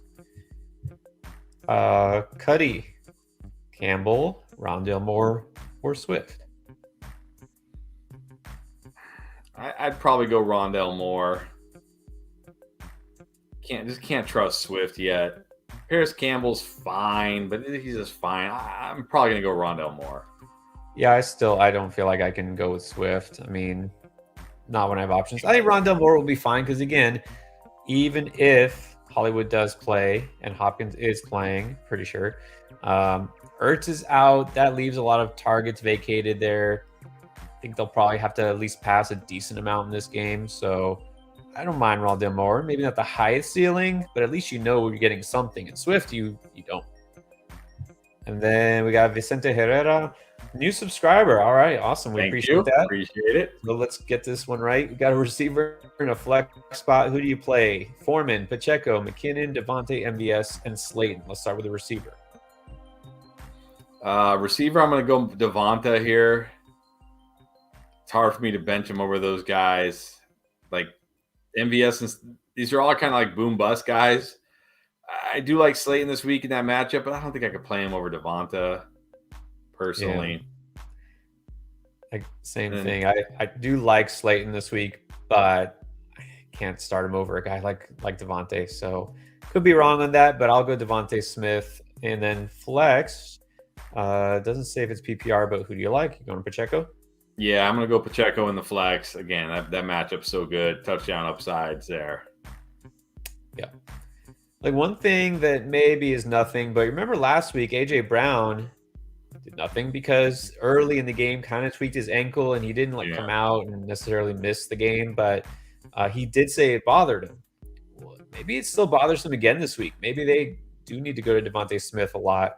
Just something to think about. Just throwing it out there. AJ Brown obviously coming off a bad game, but there was a reason for it. So I think there's still enough upside. You can feel pretty good about Devontae. Even though I do like Slayton, I'll still go with the guy on the better team. Okay, so here's a question from Anthony Veda. Thoughts on Hollywood Brown? We kind of mentioned him here and there. Yeah, I mean, I still really like Hollywood, but it's going to be interesting. Like, I wasn't too worried about DeAndre Hopkins when Hollywood came back because I thought there was more than enough for both. But with Rondale coming on, now I'm kind of getting a little bit like, is there going to be enough for all three of them? We will see. But I still really like Hollywood. He was great before the injury. He gives them a dimension they don't have, and that's a deep threat. They do not have a deep threat on this team. Like, Hopkins can't do that anymore. He's like a short, intermediate possession kind of guy now. That's really who Rondale's always been. So I still like Hollywood a lot, but it'll be interesting to see how these targets go with these three guys. And that's a great point, is what we're going to see from Hollywood. It might be a little different from earlier in the year. He will still get targeted. He'll be involved. Is his target share going to be as high? Of course not, because DeAndre Hopkins is there. DeAndre Hopkins is one of the best receivers of the past decade. But he's now going to see more of those, higher. He's going to see a higher ADOT, depth of target, maybe some of those kind of higher value targets down the field. He'll have more space to operate down the field because DeAndre Hopkins is on the other side. So he's still valuable. Maybe not get quite as many points as he did the first few weeks, but he's still a guy you're going to pretty much roll out there more often than not. Now, as far as this week, it's risky because we don't know exactly. Yeah. I would say be prepared not to start him. All right, believe it or not, we are, as always, just in time. Caught up on the super chats. We'll be on for about 5 more minutes. Let's try to get to some questions for guys we have not talked about yet. So let's just pretend for a second that Kadarius Toney and Isaiah Pacheco do not exist. Here's a good question from Chris KD. Do we plan on getting into basketball? Maybe. Yeah, maybe not. I've never played. I do like basketball. I've never played fantasy basketball. The problem with basketball and football is like they overlap a lot, right? Like, yeah, like we're in the middle of fantasy football season, but we're also, we're not in the middle of the basketball season, but it's going. So it'd be very hard. Like, man, it's like the fantasy football season keeps us very, very busy. So if we do baseball, we will do baseball, but that's because baseball doesn't really overlap football too much. It'd be hard to do both football and basketball just because they overlap a lot. Yeah. I mean, if this is it, like the full-time job is doing this, sure, why not? I still play in one fantasy basketball league just to kind of keep my toe in the water there. And I set my lineup once a week, and that's kind of it. We're both big NBA fans. Chris is a Lakers fan, of course, being there in Southern California. I'm a Heat fan, being from Miami. So we're big on NBA. Just I had hardly time to follow it because football definitely keeps us busy. So the baseball content is coming though, so no worries. Well, here's one from Mr. Jones that does not have Toney or Pacheco, and I don't really think we've talked about a lot of these guys in here very much. So we have to start either Murray or Eli Mitchell at running back, or is this all flex options? No, I think it's Davis, Murray, or Mitchell at running back. Which one do we like? Or dislike? Which one do we dislike the least? I'll go Mitchell. I mean, I know the matchup says, go against the Raiders defense, but I don't care. I'll go Mitchell. Yeah, I'll go Mitchell. At least he's in the better offense. He looked good. And then Slayton or Thielen in the flex, PPR. I'm going Slayton. Thielen? What has Thielen really done? He hasn't. No, definitely Slayton. Yes. Okay, and we do have another super chat, of course. Every time I say we're caught up, then we aren't caught up. We have a couple more from Smooth Criminal Entertainment. Following up, whole team is Mahomes, Etienne, Pacheco, JK, and Hunt, Adams, St. Brown, Chase, Boyd, and Moreau. So that's the squad. I'll go back to the previous one just so we remember. It wasn't that long ago. Give me a second to scroll up. Okay, here it is. So, okay, the question was trade Devontae Adams for Pierce and Cooper. Pacheco is currently the RB2, so Pierce would kind of take his spot. And then Cooper obviously would kind of take the Devontae Adams spot. Do you think that makes it any more palatable? We don't know when Chase is coming. If Chase was healthy, I might do this because it'd be like, okay, you got St. Brown, Chase, and Cooper, which I don't mind. But I don't know. I mean, I know like starting Pacheco or JK. Well, you can't start JK Dobbins. Like you can't start Kareem Hunt. Man, I still don't think I do it. Yeah, I don't think I can do it. I think it hurts your wide receiver room too much, especially with Chase being we don't know when he'll be back. And I get you don't necessarily want to ride with Pacheco as your RB2 rest of season, but I think he'll be fine. So I still wouldn't do it. I don't give up your advantage with Adams. Anthony Ruffin, thank you. Appreciate that. Patterson or Swift? Got to go Patterson, unfortunately. I wish I could say Swift, but man, just too risky still. Patterson in a good matchup, I think you got to go Patterson. I agree. Going Patterson, still not trusting Swift. And then we got Blair Davis with another one. Should you trade Gabe, Ingram, Marquise for Waddle, Schultz, and Godwin? I think I do this. You're getting the upgrade at wide receiver. You're getting the upgrade at tight end.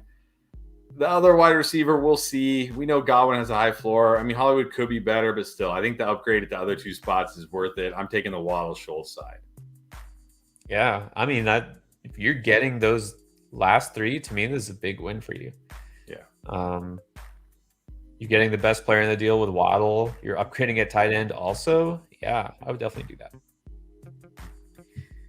that. This is from Idiot Enigma Productions. All right. Curious to see what they produce. All right, pick three. Terry, Olave, Davis, or Williams? I'm going to sit Olave. Now that we know Mike Will's for sure playing, he's in. Davis, I talked about it, against Detroit in that dome. Not against Detroit, but in Detroit in that dome against a bad secondary. I'm taking that all day. And Terry has been looking good. I like his matchup. Taking those three. No, I love Terry this week. Mike Williams is pretty much a must start. And yeah, I'll go with Gabe's upside. Olave, wish you could start him, but that offense is looking pretty bad. Tristan, we are still going, but we're almost wrapped up. It's been about 3 hours, and this is our time. So last chance. You want to get those last second super chats that are always thrown in there. Let's do a couple more. Let's do a lightning round. A couple more questions with players maybe we haven't got to. Here's one I got. 14-team league. Here we go. Wandale, Juwan Johnson, or Hollywood, and hope he plays. Oh, man. I mean, I can't start Wandale, and he's questionable, so who knows with him. I'd probably just, if Hollywood doesn't play, who can you pick up? Can you, is there anybody you could, I don't know, DeAndre Carter? I mean, because what is Juwan, Wandale and Juwan, it's not like you're leaving 20 points on your bench or something, probably, right? Yeah. It's not like those are great options. I think I'd rather just risk it with Hollywood. And if he doesn't play, can you pivot? Well, you can't pivot to DeAndre Carter to play Sunday night, but could you pivot to Ben Scarano? Oh, no, who is that game? It's Arizona and 49ers. Could you pivot to even Jawan Jennings? Or, you know what I mean? Yeah.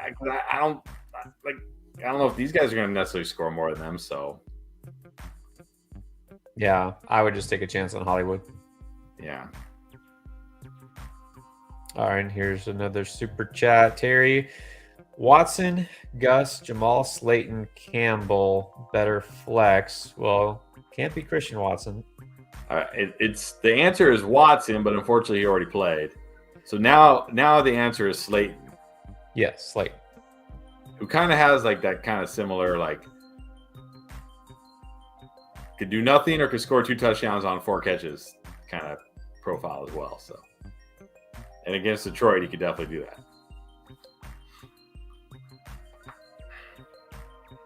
Okay, hear about this since we talked about these guys earlier.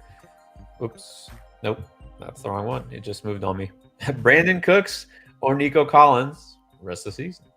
I like Nico. He's more involved. He's getting the ball down the field. He's not upset with the team. Didn't get stripped of his captaincy. I'm going Nico.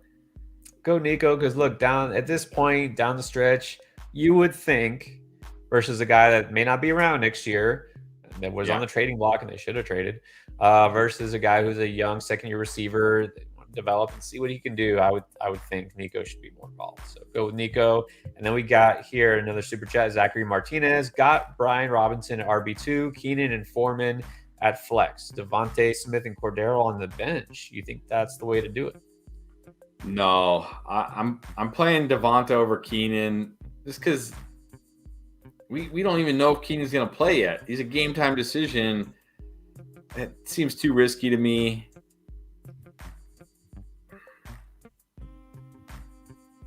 I mean, if you want to go safer, I guess you can go Patterson if we can even call him safe at this point. I don't even know if we can call him safe at this point. No. I would just switch Devontae for Keenan because I don't trust Keenan. And I think